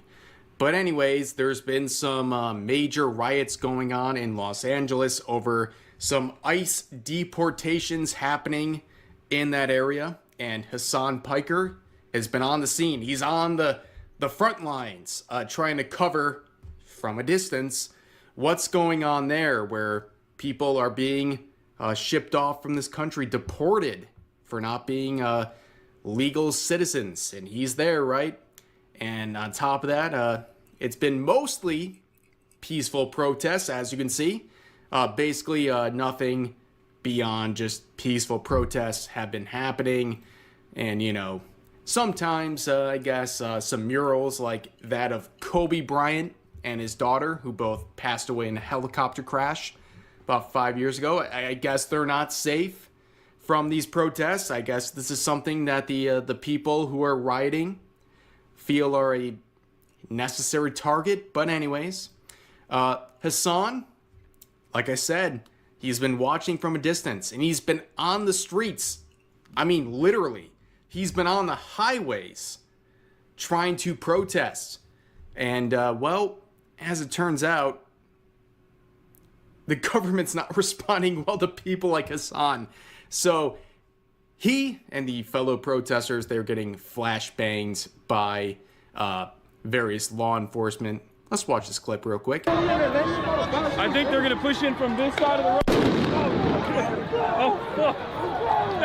That fucked my hair up. You couldn't script this better. The first thing that happens to Hassan Piker after he gets flashbanged by law enforcement, he checks his hair.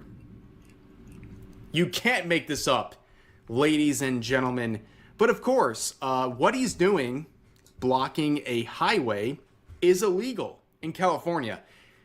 Based on the statute, this is very, very clear. Like, there's no room for debate. What he's doing is illegal. Now you say, like, Rev, what's the big deal? Well, of course, illegal activity, including breaking the law, is against Twitch TOS.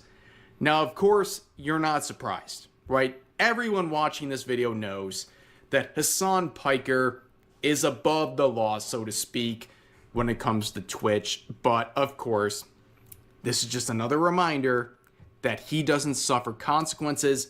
He can literally break the law on camera, live, in front of what I saw personally was 70,000 viewers without any consequence. But recently, Twitch has addressed other controversies, including making a new TOS involving dangerous or distracted driving, saying that you'll be banned for reading chat while driving. Of course, this is a not so subtle hint at the actions of Extra Emily, who was reading her chat while she drove through a red light in Texas. But anyways, they have that much energy for people doing that, but not for Hassan Piker, of course, who's, as this tweet points out, doing his best to support a protest. He is very brave, very stunning. You can hear the thunder outside. It's echoing down, celebrating this very stunning man who is, well, doing something. But anyways, there's been a lot of memes. You can see Hassan Piker doing the soy jack meme here, unironically pointing at the protests and people are making memes left and right like this as well. On top of that, he says that half the people at the protest were his fans. I mean, like the least humble guy ever. Let's take a listen. For sure. No wonder there's so many federal agents in my fucking chat, dude. It's like half of the protest is Hassan Abias. So Vlog true, cam man. selfie. Back cam selfie. What's up? Alright, love you. Thank you for everything you do, honestly. I've been just watching you. Sorry, I was just tired from running over and everything. But been watching you for years. Love you. Can I take a picture of you? Of course. Nice to meet you, man. Nice to meet you. I'd rather be gutter famous, like a F-tier internet celebrity type level famous, than to be California famous.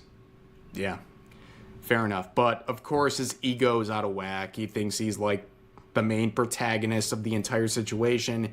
And of course, you know, he thinks everything's peachy keen except for, you know, the business owners who were looted and the Waymo cars that were burned during this entire situation, which he really doesn't care about, of course, because it's, you know, peaceful protests. But anyways, Hassan would respond to claims that he's above it, right? He's a guy who, even if his $200,000 Porsche was vandalized or burned to the ground, as these cars have been, he'd be okay with it because he's got insurance, which half of the people protesting probably couldn't afford. But anyways. Of course. But secondly, even if someone were to burn my fucking leased car, like I still have insurance. If the alternative is like someone burns randomly my leased car, but in the process that person doesn't go out and, like, I don't know, kidnap someone, then yeah, that's a far more preferable outcome. That's what I'm saying. It's not nice. It's not great. It's fucking awful. But like it's such a stupid fucking take. It hurts people's profit margins and therefore potentially their bottom line and therefore their livelihoods. But a lot of people worry about property damage for the sake of property damage and themselves. They'll say like this is, you know. The worst part about this also is that he doesn't understand the point I'm making.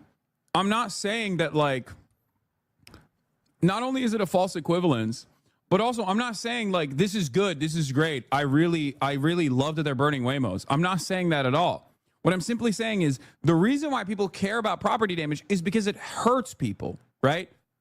Like, that's the reason why you're supposed to care about property damage, because somewhere along the way, there is a person, a human being, whose livelihood might be potentially harmed by this. Now, of course, we couldn't end this segment without thinking about Asmongold, because Hassan Piker is completely captured by Asmongold. He can't do a single thing without thinking about what Asmongold would think in the relevant situation, and that is reflected by this clip here, where, of course, while in the streets of Los Angeles, he has one thing on his mind, and that's Asmongold. Hopefully one day we'll see the largest political commentator, Asmongold, out here in the streets, you know, for protesting for, I don't know, making anime titties larger or some shit. Oh yeah, I got the A cause that I'm also on board with, by the way. The first good thing Hassan has ever said, let's make anime titties bigger. But of course, like, dude, he's in the streets protesting, and he's like, what would Asmongold think about this situation? Well, it's kind of embarrassing that he's thinking about Asmongold and also saying, what's the top political streamer thinking about the situation? Well, of course, he is the top political streamer, even though it's a title he doesn't want. And unfortunately for like Hassan in this situation, he's not even number 2. I think he's like number 3 or 4 in terms of top political streamers on various streaming websites. But if you ask what Hassan thinks, or Asmongold thinks, well, Hassan, here's your answer, dude. Because Asmongold has an answer. Bad, I'll tell you that. And let's see, Hassan mentioned you on the protest. So, yeah, I saw a little bit about that. I mean, I'll look. You know what? I'll look at it right now. Why not? Yeah, I saw this. Where'd it go? Yeah, here it is. Yeah, he's out there. He's out there talking about me. Where is it? Hopefully one day we'll see the largest political commentator Asmongold out here in the streets, you know, for protesting, for, I don't know, making... Okay, sure.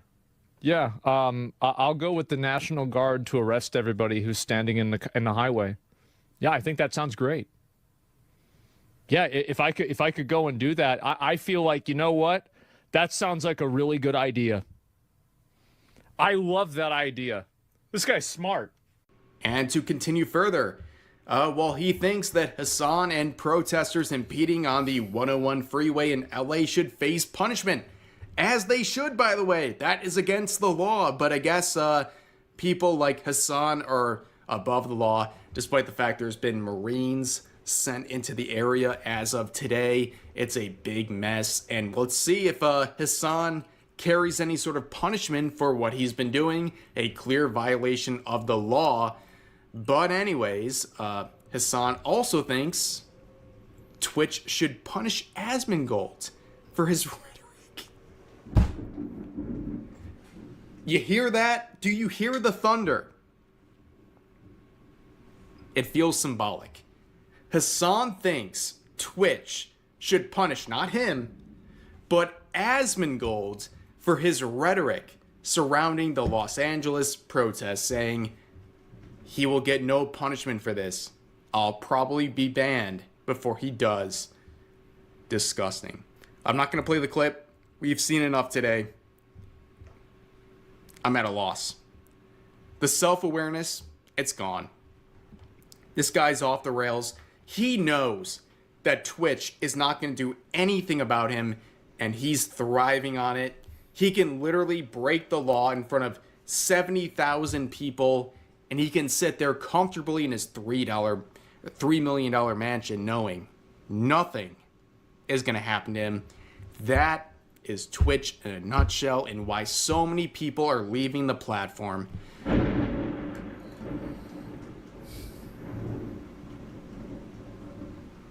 That's a sign. But anyways, that's going to do it for this video. As always, feel free to share your thoughts about today's topics in the comments section down below. Hope you guys enjoyed the video, and I'll see you next time.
Hey, this seems interesting. Why US and China needs Malaysia?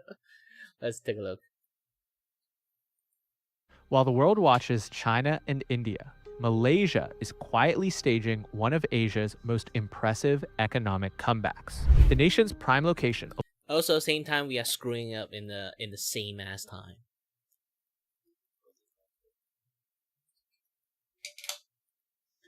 I'm not even kidding. If you guys want to know more, I can't really tell you guys more because it might be a little bit layman term. So I will be very inaccurate, and it also, like, you know, shitting on my own country. It's against the law. I cannot do that. just know that we are doing great, but also shitting the opportunity and spat it on the head at the same time.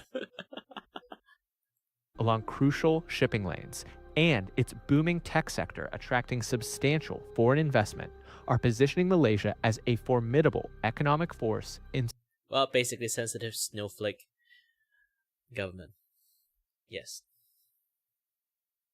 Southeast Asia. But the competition between the United States and China for regional supremacy is heating up. Can Malaysia win and protect its independence? Malaysia's location has positioned it as a we are linchpin already in global trade, independent. with Gosh, its control dang it. over the Strait of Malacca being the cornerstone of its influence. This narrow waterway sees 80,000 vessels per year, carrying approximately 25% of global trade.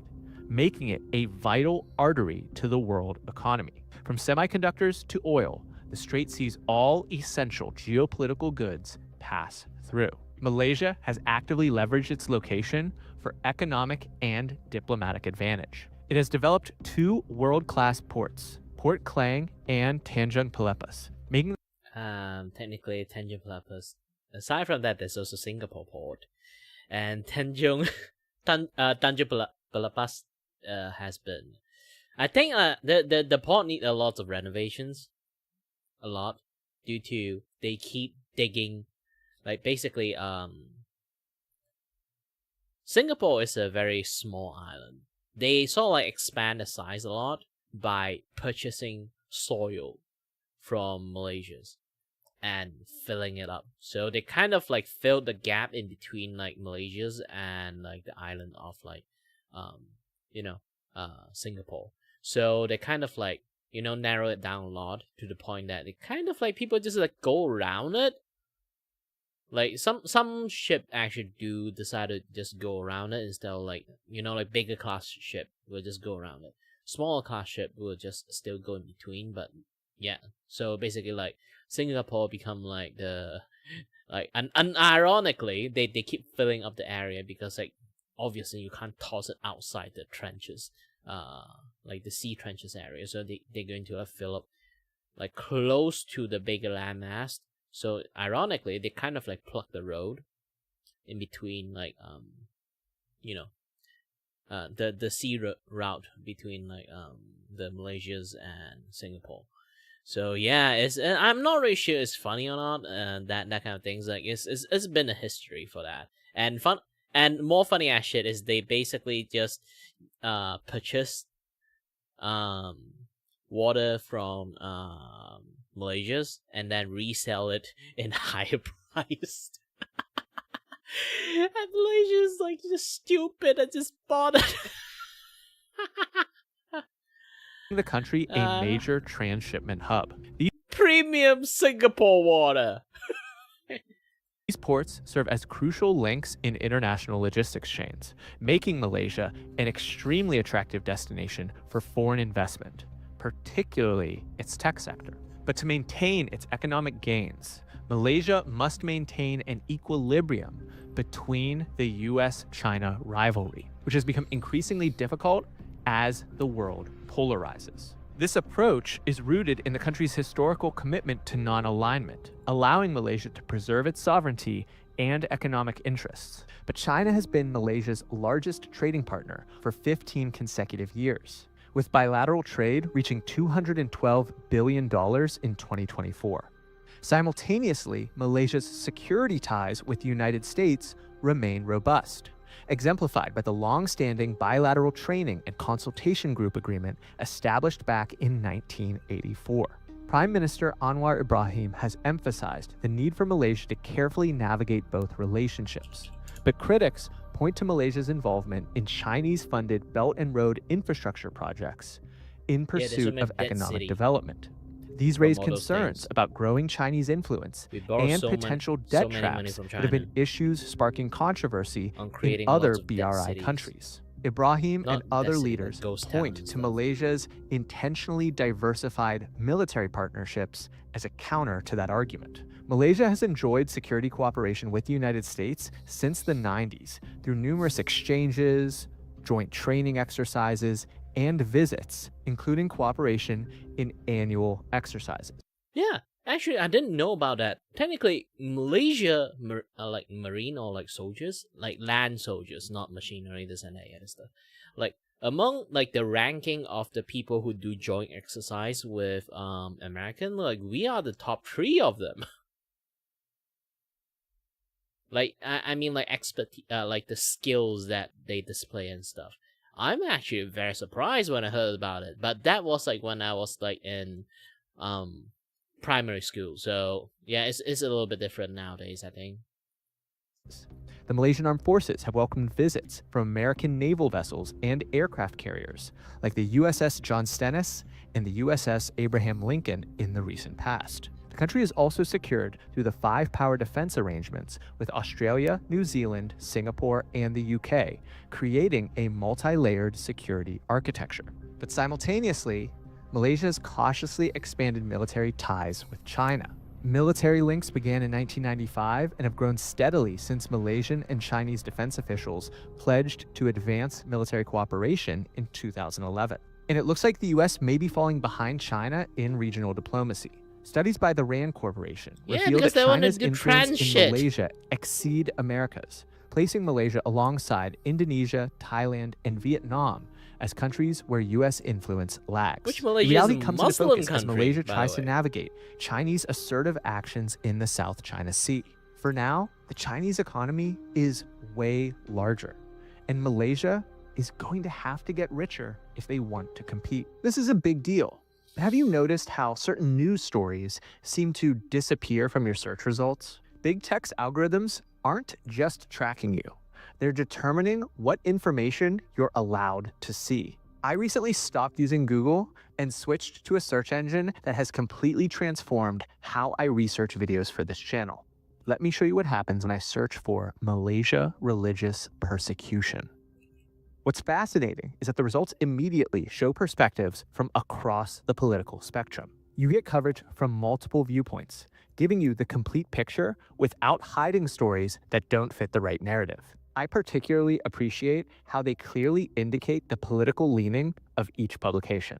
This transparency helps you understand the context of information while still accessing diverse viewpoints, which is essential for anyone trying to understand complex geopolitical situations. They also just launched search results enhanced with podcasts. By incorporating playable podcast snippets, it gives you more than just news results. You're also getting honest conversations from voices on both sides of the aisle. If you search US Senate, you can see how powerful this tool is. The premium version eliminates intrusive tracking and targeted ads. While their special that's the thing. tools, Malaysia is actually cramping down on online like news and stuff. Like, you know, that is basically slowly turning into a surveillance state because sensitive snowflake.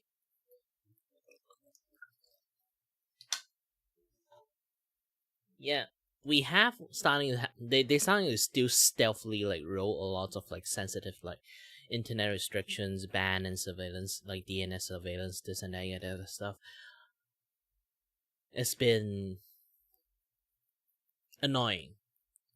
They learn how to do this in a way that nobody noticed, but you know, if people savvy with internet, they kind of notice. I noticed. Well, they already did something like really blatantly, like shown that they already hostility to the internet, people who use the internet. So yeah, I think it's because they screwed up that one time. So like we all like become more sensitive to those kind of things afterward. So yeah. help you navigate media bias from multiple independent monitoring organizations. Go download the FreeSpoke app and subscribe by scanning the QR code or going to the link freespoke.com/Watson and get 25% off FreeSpoke Premium by using my promo code Watson25.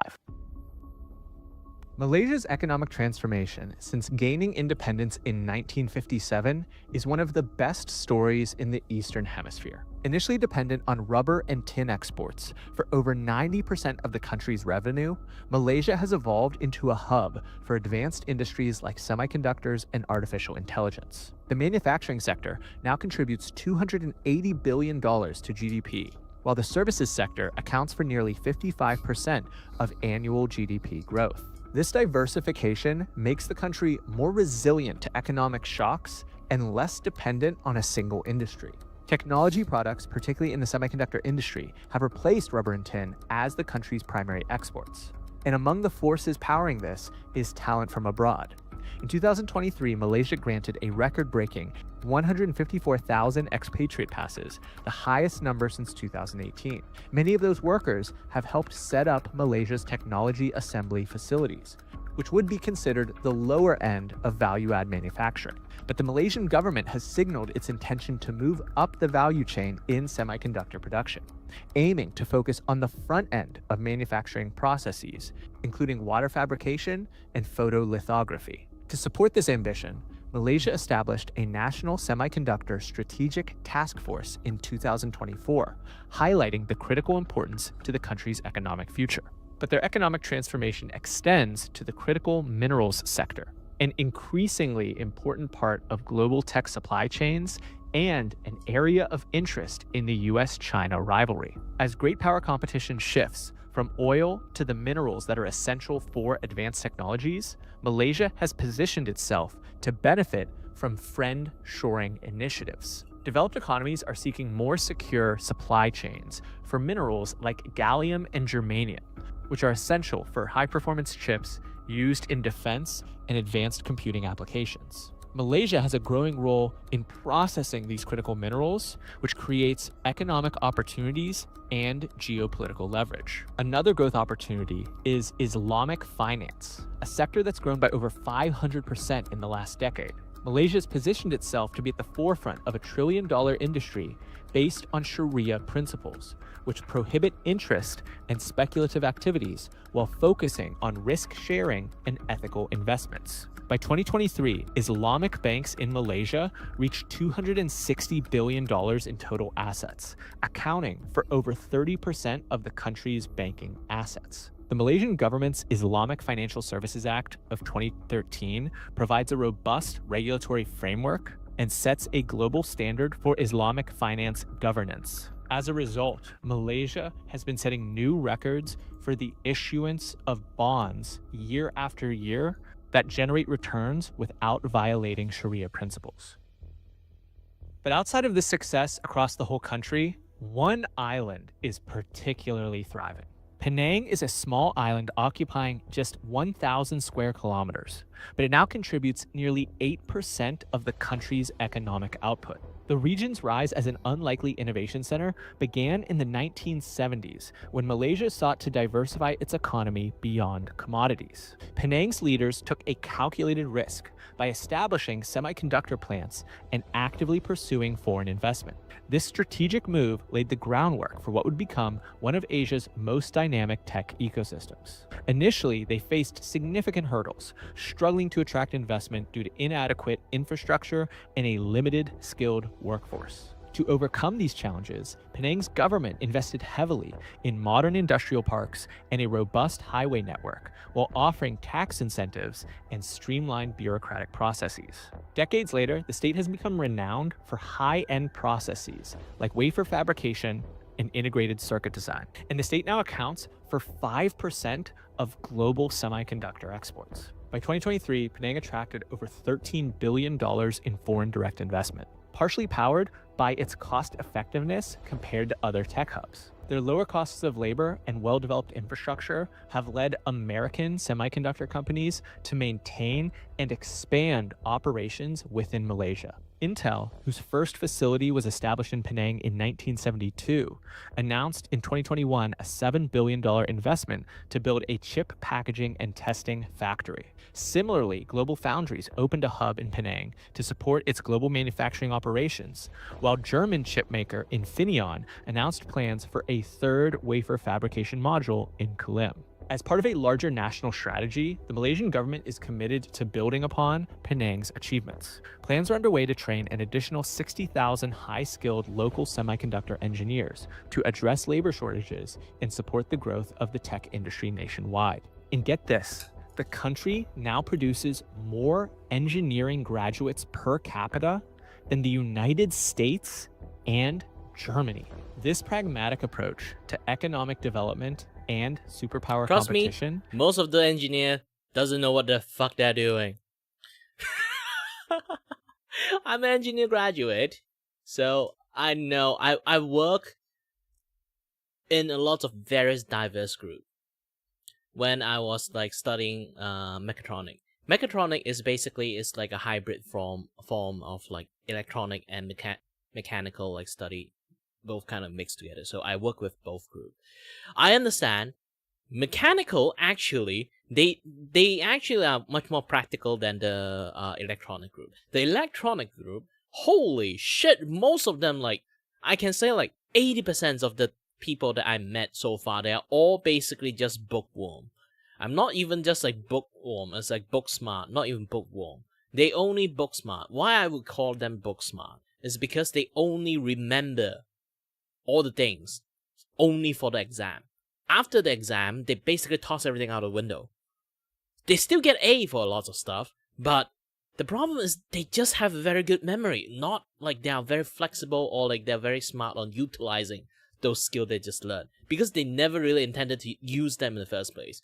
So when in practical work, holy shit, they can't do any jack shit. And I have to do everything myself. Like, holy shit, yeah, all those kind of things. You know, every single middle of the night. Yes, middle of the night. I would get called and then they are stumped on like some certain very, very simple things that they can solve it. It always bad for me. Especially sometimes they have like this pride. They will fix the issues before like the meeting with the lectures. They will just not say anything while they have, and then do everything last minute, and then they can't fix it. And like 2 hours before, like in the middle of the night sometimes even, they would just call me and say like, shit, I have this issue, I haven't solved it yet. What can we do about it? I'd be like, well, fuck then. If you told me earlier, I would be able to help you guys. Why last minute? Happens so many times. Is allowing Malaysia to position itself as an alternative production hub for companies looking to diversify out of China. So what's stopping Malaysia from joining the ranks of Asia's other top economies? It's called the middle income trap, a phenomenon where rapidly growing economies stagnate at middle income levels, and it's been plaguing Malaysia for years. Only 9 out of 167 economies have ever successfully escaped this trap in the past 4 decades. Malaysia's total factor productivity growth has lagged behind regional competitors like South Korea and Taiwan, averaging just 0.8% compared to their 1.7% between 1970 and 2010. Corruption's impact compound these issues. High-profile cases like the 1MDB scandal have tarnished Malaysia's reputation. In response, the government established the Malaysian Anti-Corruption Commission to investigate and combat don't worry, those graft. guys, While poverty reduction from what efforts I have heard, achieved some allegedly, success, they are also bridging the corrupt as gap fuck. between wealthy and the middle class has proven more challenging. Efforts to streamline bureaucracy, improve education, and foster a more competitive business environment are underway, but they will need to be well executed for Malaysia to have a chance of becoming the 10th country to escape middle income. As American and Chinese companies pour billions into Malaysian operations, this nation of 33 million people is demonstrating how mid-sized countries can leverage geopolitical rivalry to their advantage rather than becoming casualties of it. In tomorrow's Asia, the countries that prosper won't be those that choose sides in the US-China rivalry, but those like Malaysia that make themselves indispensable to both. We are one of the most, I would say, third-party labors country. It's basically, if any country like need like animators, they will like sub the jobs to us. They need like additional programmer, they will sub their job to us. Basically, it's like the most prevalent contract worker places you can find. Like if you need QA, you contact Malaysians. If you need a lot of like agency stuff, event coordinations, all those kind of jazz, like you contact Malaysians. Malaysia is almost everything. Like if you need game to be developed and you want to be the main guy or whatever, but you still need a lot of like hands to help you do this, you contact Malaysians. This is why Larian Studio is in Malaysia. So we have like a lot of hands like in games and stuff actually. Lemon Sky Studio, this and that, yeah, that stuff, like a lot of place.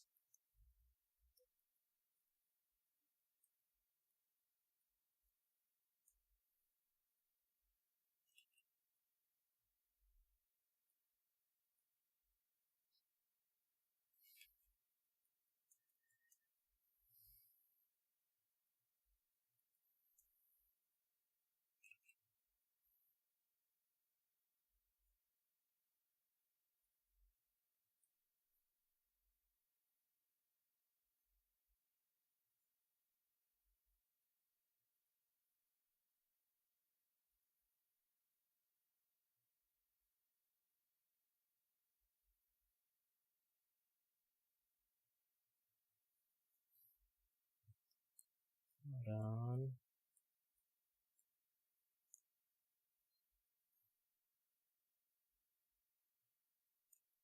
Oops. Call it. Yep. Nice.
Do do do do do do do do do.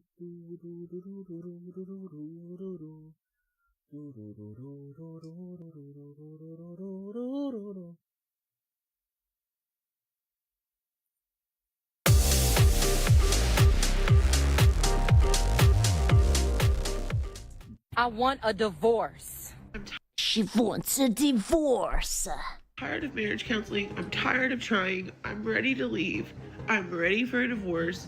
I'm exhausted. I'm mentally out. I hate those nails. I'm sorry. My capacity. I truly thought I was gonna be with him forever. And I still love him so much, and I wanted it to be different, but it's not. I'm sorry. Is it only weird for me that people start crying and their first thing is that they whip out a phone to record themselves? I can't even imagine. Like, do you do yourself a little pep talk to make sure that the tears are falling out, or do you just improvise and the tears are coming, or like how does it work? It's so theatrical. I don't know, man. I guess I just don't cry like this. If I cry, I cry. I don't speak and I don't record myself. Jesus Christ. Newer generation is so far. It is odd. You say newer, but this girl was old. Is she not old? She looks old. Like she's not young. This is just. She's like certified. Nah. Okay, but she's definitely older, right? Like she has like the sun damage, the wrinkles. Nah, that's 40. See, there you go. That's like old. Marriage, and you think about divorce regularly, go ahead and do it. You will not regret it. The thing that you'll regret is staying in that marriage longer than you wanted to. And that's a very vague advice for something such a big thing as divorce. Oh yeah, do it. You will not regret it. Giving him years and years and years that should have been yours. Women like this will have you believing divorce is the ultimate glow up. No regret. It's only an ultimate glow up if you're married to Jeff Bezos, and when you divorce, you get like millions. And then you are without the baldy and you have all the money. That's just freedom. But for a lot of women who get divorced, this is just not the case. Some people end up knee-deep in regret, questioning if they messed up their whole life. My future was right there. Like, it was solidified. Like, I was comfortable for the rest of my life. Maybe not mentally in my relationship, but financially, I was fine. Was she divorced? Financially. Did she? What? If she was happy, what? And I gave it all up to be happy. Well, are you happy? She doesn't seem very happy to me. Lads, is she happy? Is this happiness? Or just lip fillers? I can't tell. It could be a little bit both. Is this happiness? Very happy? Oh, okay. Okay. If she's happy, then it's okay. Maybe it's me. Maybe I'm the one. Everybody Maybe it's L'Oreal. I don't know. keeps thinking that I'm handling this divorce so well, and I'm not. I would feel pity for them because we don't know why they divorced. I hated that they upload such sensitive moments to social media. Like, you can talk about your divorce when you're not trying to force tears out of you, and you're like, oh yeah, this and this happened. Yeah, like you immediately just. I need to cry. I need to cry. Oh wait, you can't see my face. Hold on a little bit. They'd be like, oh wait. Ah shit! Why can't you guys see me? Now you guys can see me? No. Oh, what happened to my camera?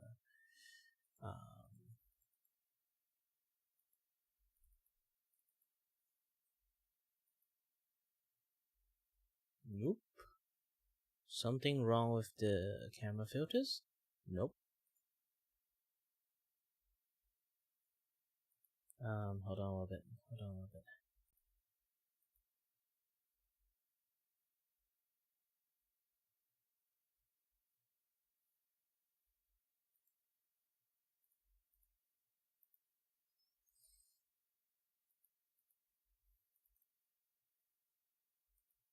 Ooh.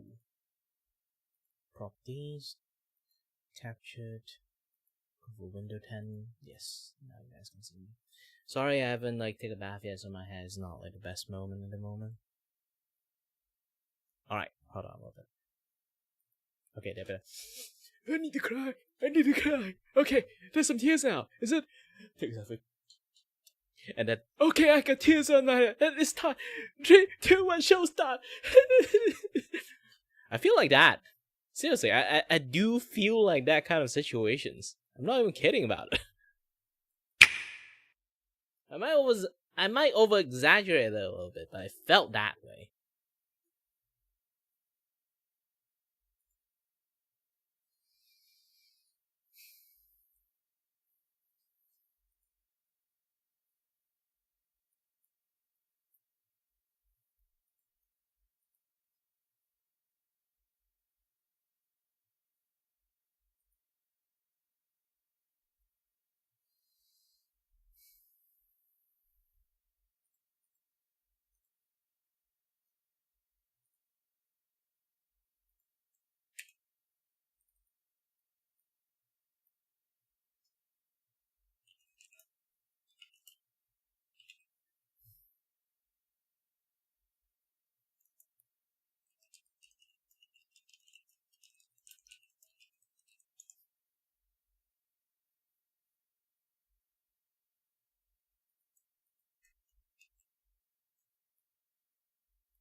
Let me take a short break. I'll go grab some snack and come back. Might take a while. Because I might just eat it on the spot and then come back up. So yeah.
Okay, I managed to grab some snacks. Oh. Holy shit. Sorry. Oh, the moment I kind of came back, I felt like vertigo is just like punching me face and left and right. Well, let's eat some nice. I don't know what this thing called in English, so I'm just going to say snack with some green beans, mushed green beans, snacks, bake.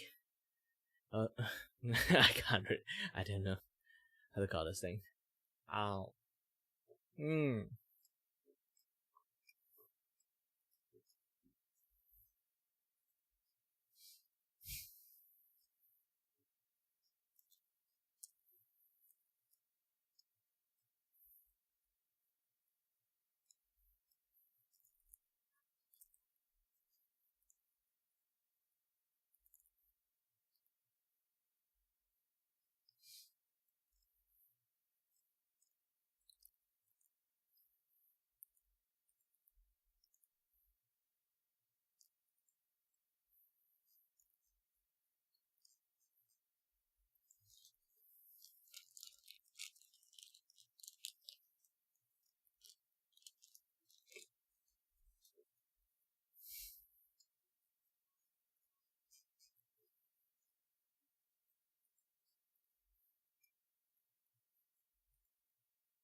Bum, bum, bum, bum, bum. And it didn't work out. Either way, yeah, I'm watching some stuff. We split amicably and whatever, looking for the best, or just like, oh my god, it was the best person. Seriously, you have to like, you know, you can't just cry on demand, you know. You really have to preemptively start crying, and then you'll be like, Is my crying face okay? And then take a selfie and then be like, okay, I got a good crying face. It's time to record for Instagram! I'm not okay. Maybe I should have stayed. It was like stable in every other area but that. Like, is my mental health really that? Wait, 47 and started? She's 47? No. No, I know I can't see her eyes, but no. Look at that, 47 and starting over. No. She must have had a facelift or something. No. Look at the non-face skin. Bro, she's like a Barbie doll. Important. All that fake, all that happy. Oh, I'm doing so great. I think I was in shock. And now it's coming like into reality, and I don't know. I don't know. Is this another stage of divorce? I'm happy, but I go into these random thoughts of, you gave it all away. Like, was it worth giving away? And I know it was. I know it was for my mental sanity. I know. You smell this? This is copium. This is the highest, purest grade of copium that she's smoking. That's what it is. It's the... Yep. The bestest. No, it was for my happiness. It will all come together, but it's still terrifying to start over at this age. I don't know what my life. I can't believe she's 47. I'm unwilling to believe it. You guys said that that chick was here roughly like 35. Cannot be 47. It's gonna be like. I can't seem to remember anything bad. I just remember all the good things. But let's not forget about the other party in this. Men also go through hell. Some see their net worth cut in half, but it's not just their wallets that take a hit, it's their entire lives. So how much did my divorce cost me? Well, this is a fantastic question. There's direct and there's indirect costs. Direct costs, I lost $106,000 out of my 401k retirement plan I spent 20 years contributing to. I also lost half the equity in the home, stocks, bonds, mutual funds, cash, and savings that I also spent 20 years. When a couple gets divorced, does the lady also loses half of her earnings? Yeah, it's a American thing. It's like the dude will lose so many things.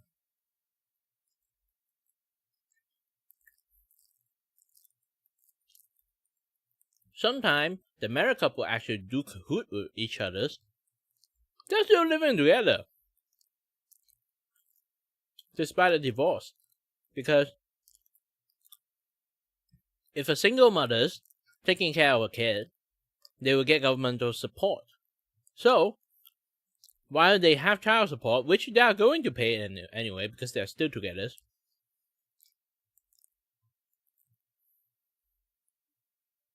and additionally, they get discount for being single mothers. Crazy, huh? Like if she has stocks or like pensions, does the half of it also go to the man? No, why not? Like I understand back then when women didn't work, but why now? If she hadn't, well, let's say that it was both double income earning family and she had her things too. In America, nope. Assets get split. Yeah, but like what about, like he said his pension. Why would she get money out of his pension? That's his money.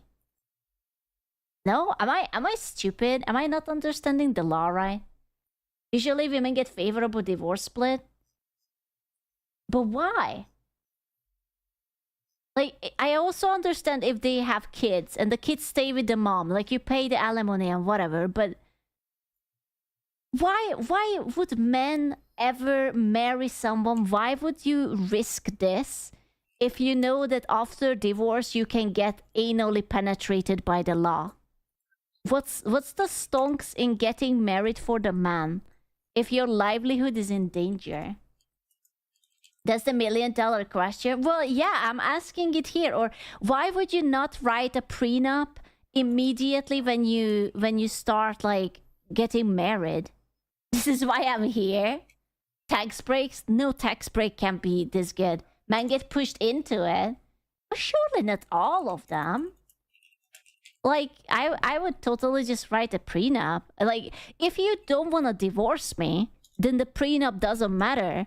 And if you want to divorce me, then you're just protecting yourself.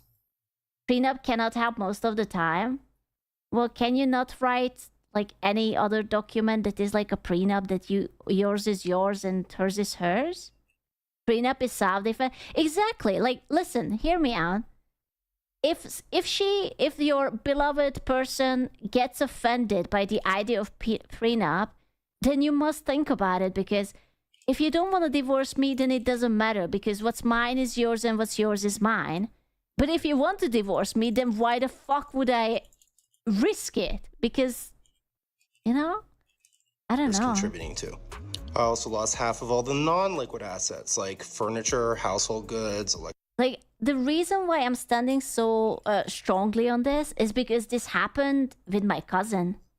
My cousin married a girl and they wanted to do a prenup, and she really didn't like the idea of prenup, so they didn't do the prenup. But what he did, that he wrote all of his assets without her knowing, all of his assets, he wrote the ownership to his parents' name. So when they divorced, she was like, oh, I'm going to get half of the house. But actually, he didn't own it. So technically, he didn't give anything to her. And she was just like, oh my God. You know? Yeah. Because it was suspicious to the entire family that she didn't want to write the prenup. And it was like, when did they divorce? I think it was like 1.5 years of marriage. That's it. He's smart, yeah. electronics, cars. Keep in mind, I paid for all of these. And this is in addition to financially supporting her and her/our daughter for 17 years, which is many hundreds of thousands of dollars. I'm now broke, live in a 2-bedroom apartment, and have a negative net worth for the first time since I was, 25.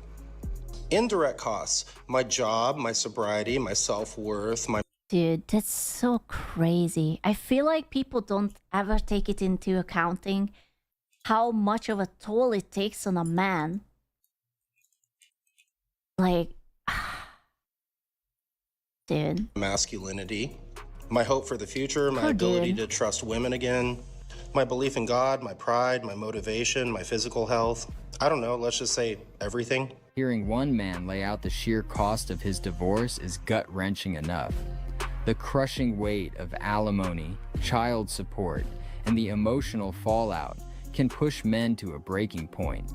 And when I say breaking point, I mean the ultimate breaking point.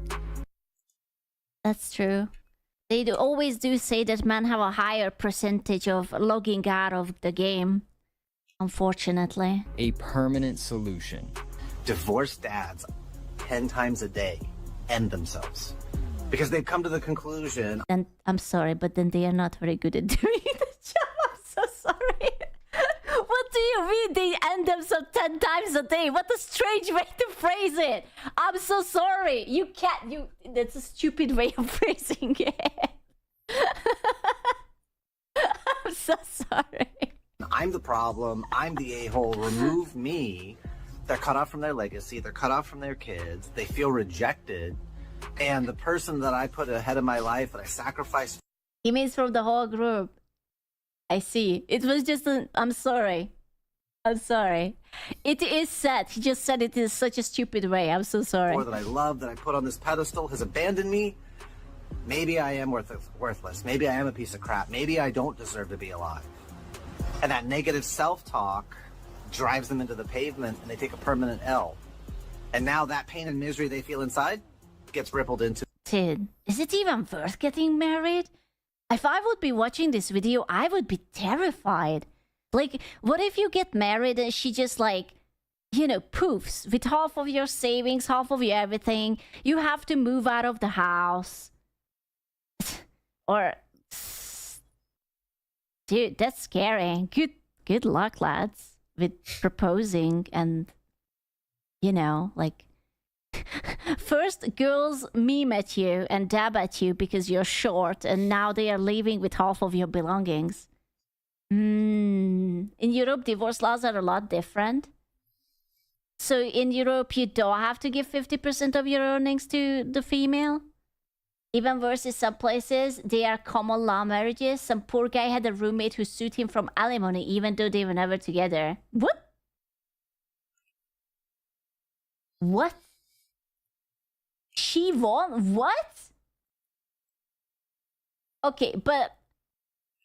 Okay, if she sues him for that, he has at least one coupon where he can put his pee-pee up her ass.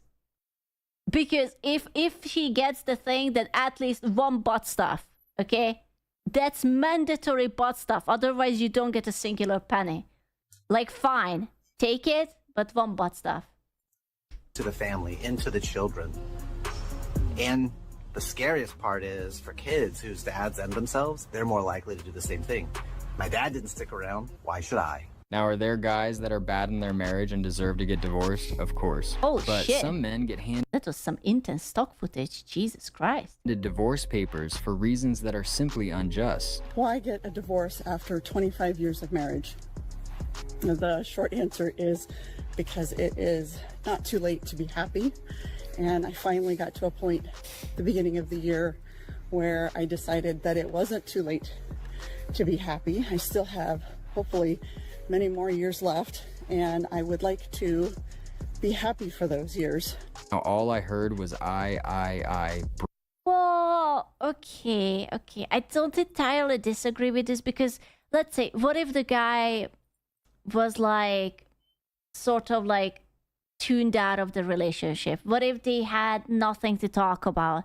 What if they had zero love or warmth in the relationship and they were just like living like strangers, right? Like, there could be so many reasons why it didn't work out, but there is a difference between parting amicably, and it's like, listen, you're not happy, I'm not happy, maybe try separately. And there is a difference between like leaving and leaving you with nothing. Breaking her vows because she was unhappy. Man. Yeah, like we don't know the context. It's hard to judge stories when you only get like half side. Like she could say that, oh, he was only watching TV and drinking beer and not putting his clothes into the laundry. And he could be like, oh, well, I have been depressed and I have no one to tell to and I can't open up to her because she just makes fun of me. You know, like both sides could be valid. We don't know. And after 25 years of marriage. Yeah, she could be also lying. So... quarter of a century. You know? This is very hard for some men to grasp. My wife recently asked for a divorce, just straight up said it wasn't working out anymore. She wasn't happy. Blah, blah, blah. But... okay, to be fair, when someone says just like straight up, it's not entirely true. Usually women hound you and nag you with things that, hey, I am not happy. You should have done this. Could you help me with it? Doesn't come out of nowhere. It only comes out of nowhere if she was cheating on you. That's the only way. No cheating, no... Then she did say it. Then he just didn't notice. No abuse, nothing like that. Just wasn't happy. And unhappiness is not a... That's on him. I'm sorry. Oh, that explains stuff. Thanks, Q. Oh, listen, I'm full-time professional female. Just ask me anytime. I know these things. Good cause. I mean, if a man is abusing you or the man's an alcoholic... yeah, that guy was oblivious as fuck. She was probably asking him to do a lot of things, and eventually she stopped asking them, and he thought everything is okay, but she was just preparing for the divorce. And it's like the divorce, quote-unquote, came out of nowhere. Alcoholic or a drug addict, or he's driving you into bankruptcy because of his gambling habit, you know, I can give you a pass on that. But if you're just unhappy because your life isn't going the way that you wanted it to, and that your fairy tale vision of your life isn't meeting your standards, and you suddenly decide that you're going to hold your man... it's like those women who are like, oh, I have been married for 30 years, but I went on a cruise trip and I met Domenico, and Domenico had a big dick, and I left my ex-husband for him. And now Domenico is diddling Pedro in the corner, and now I'm regretting the divorce. responsible for it, or you're in some way going to take... That's how usually it is. How many times you hear this in the newspaper or television? ...out your disappointment on him by divorcing him, then I'm afraid I have very little sympathy for you at all. In fact, I would suggest that you are the problem. 100%. Me? Stranger person on the internet, you cannot tell me that I'm the problem. I'm the solution for the problem. And he is 100% correct. Women post videos to social media. I feel guilty for wanting a divorce because he's a good guy. Okay, well then she's stupid as fuck, okay? Like, come on. Then it's deserved. Pouring their hearts out about the good men they left behind. Men who treated them right. When don't need no person suddenly hits home. The what? When don't need no person suddenly hits home. Oh. Yeah. Supported them and didn't deserve to be walked away from. I was married for 22 years, but now I find out he isn't even 6 feet tall, so we are now divorced. True. How do you divorce the good guy? So that's why she was crying. Oh, okay, I know this. So this phenomenon, what you can see here, is when women actually get married to very nice people and everything is fine and the guy's helping you around and he's kind and he listens to you. But they watch like a horny movie or read like a horny book and they are like, wait a second, you're not actually Keanu Reeves from The Matrix and you don't want to save me? And they start fantasizing and they go onto like websites and they start flirting with strangers and they're like, ooh, the excitement. How could I miss out on this feeling? And they leave the guy and then suddenly reality slaps them right in the face and it's just like, oh, oh, wait a second, maybe safety and security was really nice all along. And maybe this little fling that I had was not worth it. That's what it happens. I feel no pity for the women in situations like that. Can we talk about how hard it is to leave? That happens when you don't talk during sex, Q. Don't need to talk during sex. No. And I can do it armless, okay? I don't care. The good guy. One, when you say, I want a divorce, and he's like, no, I want to work this out. Everything's going to be fine. You know, we can get through this. And he's so... You don't know me. I can do really good armless sex, okay? Leave me alone. Encouraging and everything. It's just so fucking peachy keen, right? We talk about how... No communication. No, listen, what would you do? Go to the left, go to the right? I don't fucking know the directions. Leave me alone. Manipulated into staying because he's a good guy. He does nothing wrong. Like, the only thing he's guilty of is being lazy and, you know, not putting in effort like we did when we were at the beginning of our relationship, like any other marriage. I divorced the nice guy, knowing I was not in love and not fulfilled in that marriage, and that we truly just were not compatible. He doesn't beat me, he doesn't do anything, he doesn't take money from me, but he downplays my emotions. I don't think he fully understands me, and we've talked about this, y'all. So she just... So, okay. Let me. Wait. Let me cook. So what she said is, I'm sorry, I will read it out. Sorry, my eyes. What she said is that he let himself go a little, and sometimes he was lazy. Now I don't wanna throw rocks into the glass house, but is it just me, or she might have also sort of let herself go, maybe just a little bit? Sorry, that was a little bit busy. Like, she got comfortable, let's say it. Like, both of them got comfortable. Just some pounds, just a tiny bit. So, a divorce over that is a little bit overkill, is it not? Is it just me? I feel like it's an overkill. Armless, non-communicative love skew? Are you held like a wheelbarrow or something? Shut up! I would be a lovely wheelbarrow, okay? You don't know me. I have long legs.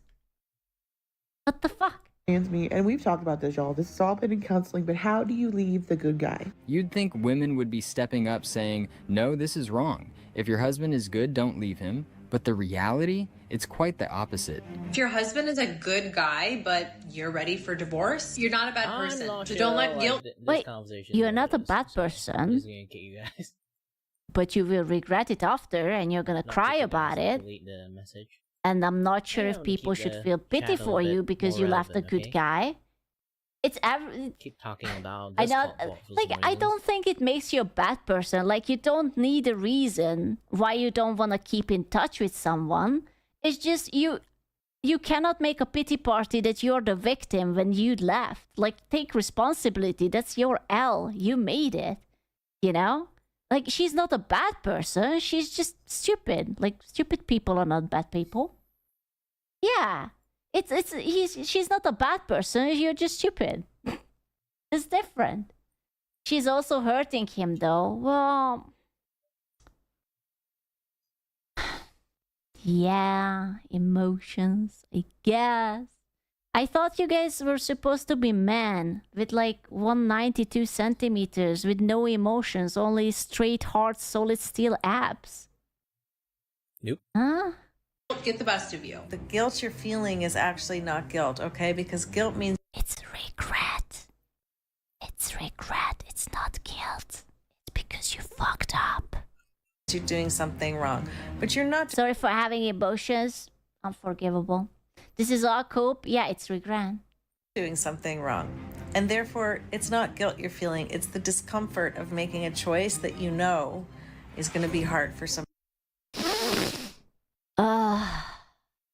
That's again our highest grade of copium being used for such foolish reasons. The copium. Somebody else, and it's the choice that he doesn't want. You're not doing him any favors by staying. If anything, you're actually going to start building up resentment. Your relationship doesn't have to be toxic to... I love her eyebrows. It's like two very angry caterpillars ready to fight each other. And it suits her so perfectly. It's really nice.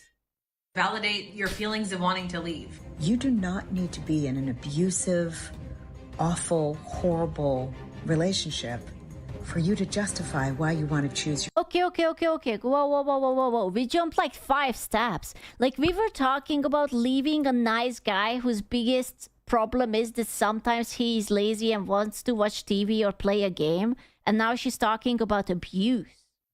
I don't think anyone has a problem when people leave someone because of abuse.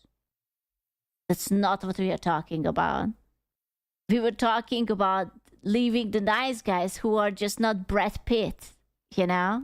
Yourself. You But are it's abusive. Is that treating her like a pillow princess? That's true. not doing anything wrong by asking for a divorce. You are not doing anything wrong by saying, my happiness lies in a different path. He may not see it like this right now, but you're doing both of you a favor. Once you start regretting, you will be regretting. It really depends on the situation. But if we are still talking about the nice people, then I am not sure. Have these people tried counseling or just talking to each other? But you they know? don't. That's why this kind of issues It's happen. wild to see these women encouraging other women to leave the so-called nice guy, framing it as some sort of empowerment. But fellas, if that's the game being played... It's okay, because in a few years we will all have AI boyfriends, and when your AI boyfriend is acting up, you can just Alt F4. And then you do a factory reset, and then you have a new AI boyfriend, and then you go as usual. You have the homies already? Well, I am waiting for the AI boyfriend program. You will just manually lock him up. No, just factory reset him, and I will call him something else. It's time to start protecting yourself. What is that deep space The game? issue is the women don't know what they want. That's not true. I wonder how many of these women would find happiness on another path if they didn't take the 50% of the assets. Why would you ask something so obvious yet so bold?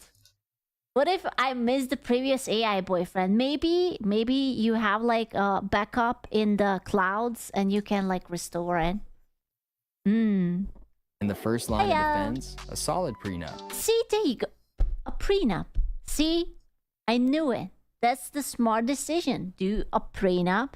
Check it with lawyers so that she cannot just like use you and abuse you. Most prenup. Then make one that works. Come on, make I don't know, an NDA that you're gonna twist their nuts if I don't know, if they leave you or something. They won't sign it. Then don't get married. Like, you know that you can live together with someone without actually getting married. Like, you can be like, here is your engagement ring, but I will officially not marry you until you sign the prenup. GG. Best of both worlds. She gets the ring, but you don't get the responsibility. What is this, 2025? Yeah. Just take Donald Trump as an example. Why could we just not take literally someone else? Literally anyone else. The bar is so low, but Jesus fucking Christ. During an interview with his second wife, he explained exactly why having a prenup was a necessary move. I hate the concept of a prenuptial agreement because it basically says if and when you get divorced, this is what you're going to get. I can't believe that there are multiple women who married him. He's just... I just can't. He looks like a caricature of a human. That's actually amazing. And there's something very bad about it. But I think it's a modern day necessity. He's not wrong about it. Wait, Trump's... I thought Melania was the second wife. How many wives does this man had? Who the fuck is this? Well, you have the money to separate. The third, the fourth? How many? Way the system works. Right. I mean, I really felt that it was very offensive to both of us. Oh, gee, I wonder why she thought that it's offensive for a pretty girl with zero money to marry the guy with a bunch of money, and he didn't want to give the money. That's crazy. Oh, gee, it's a mystery. It's a modern day mystery. And he'd say, you know, you're right, but what am I supposed to do? Well, Marla hates it, doesn't want to sign it. Ultimately, she has to sign it, just from my standpoint. She has to sign it. So I said, whatever you need for your bankers, for your associates, I'll sign that. Let's just not call it a prenuptial, and let's not... There's nothing to watch here, to be honest. Let's watch something else. I'm not sure what to watch. Oh.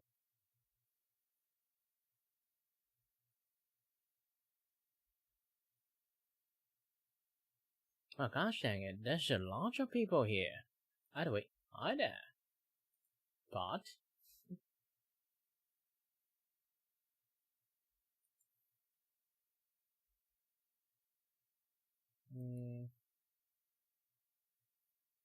GG/. So I need to ban this word. Yeah, I'm still new here, so I'm not really know how to do this thing properly. Hold on a little bit.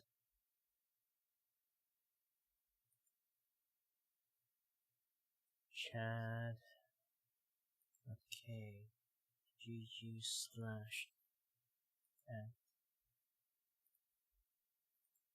So this has become the ban word. There will be a lot of word not getting in.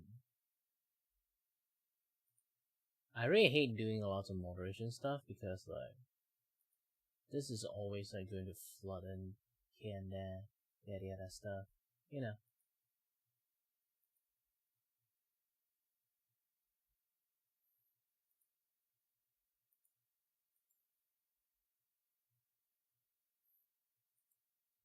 So let's add a few more.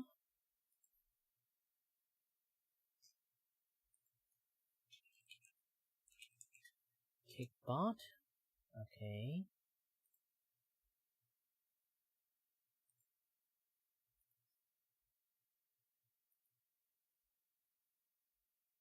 Well, different bot have like different way to kind of display their own shit. So yeah, the things that works in like Twitch doesn't mean like it's going to be working here. So there's always that kind of stuff that will happen. Either way, anyone who's here, hello there, my name is Kirivaki and I'm your host and your Vtuber voice here to entertain you and may not have no idea what I'm doing.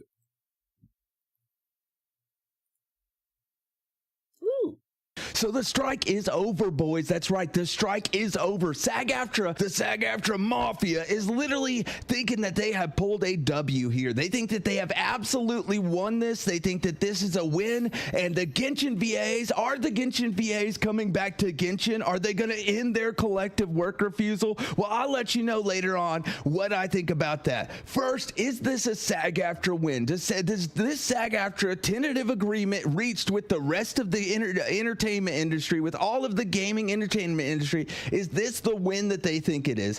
I'm gonna go with no, I don't think it is. I think that this is a little too late. I think that they noticed that every single freaking gaming company was literally fleeing to the east and hiring other voice actors and recasting en masse to get away from these freaking companies. I think it all started whenever Nintendo fired Princess Peach, but which was crazy by the way.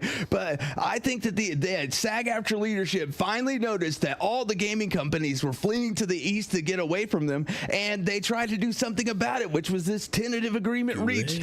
But it still has to be voted on by the voice actors, and I don't think they understand the situation as well as most. And even SAG-AFTRA couldn't tell that it's a little too late. It's a little too late, boys. I think that too many companies have decided to get away from the USA and move to the east and start using Canadian voice actors, UK voice actors, and Japanese and Chinese and English-speaking voice actors. I think that is exactly what's happening.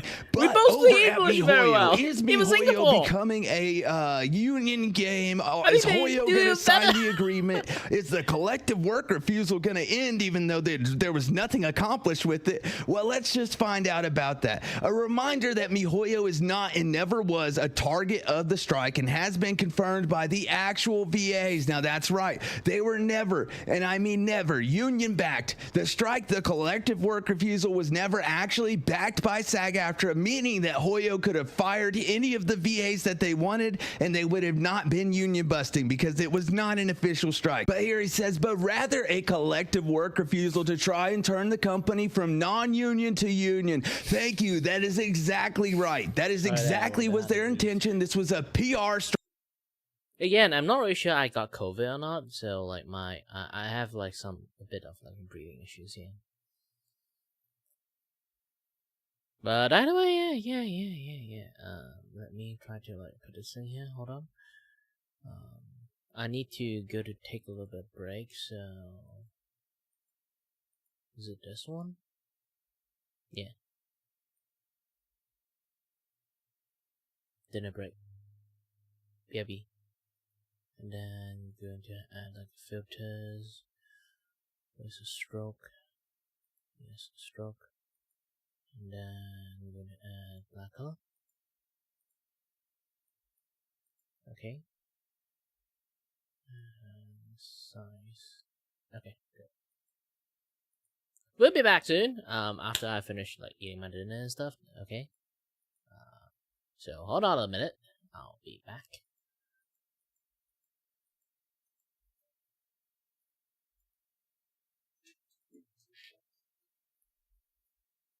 Hope I don't come back with like a bunch of like, you know, bot like spamming shit in the chat and stuff.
And I'm back.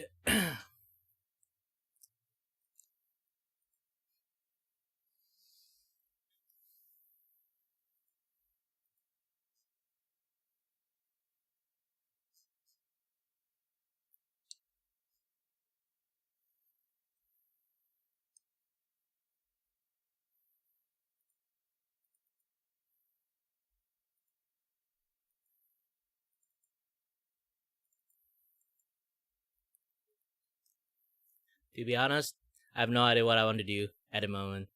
My eye hurts. I can't see clearly. And I'm very dizzy. I want to keep drawing, to be honest, but my energy has been running low. So, yeah. Either way, thank you very much for watching, and as always, stay healthy, stay safe. Until next time, stay tuned on next stream, I guess. Bye-bye.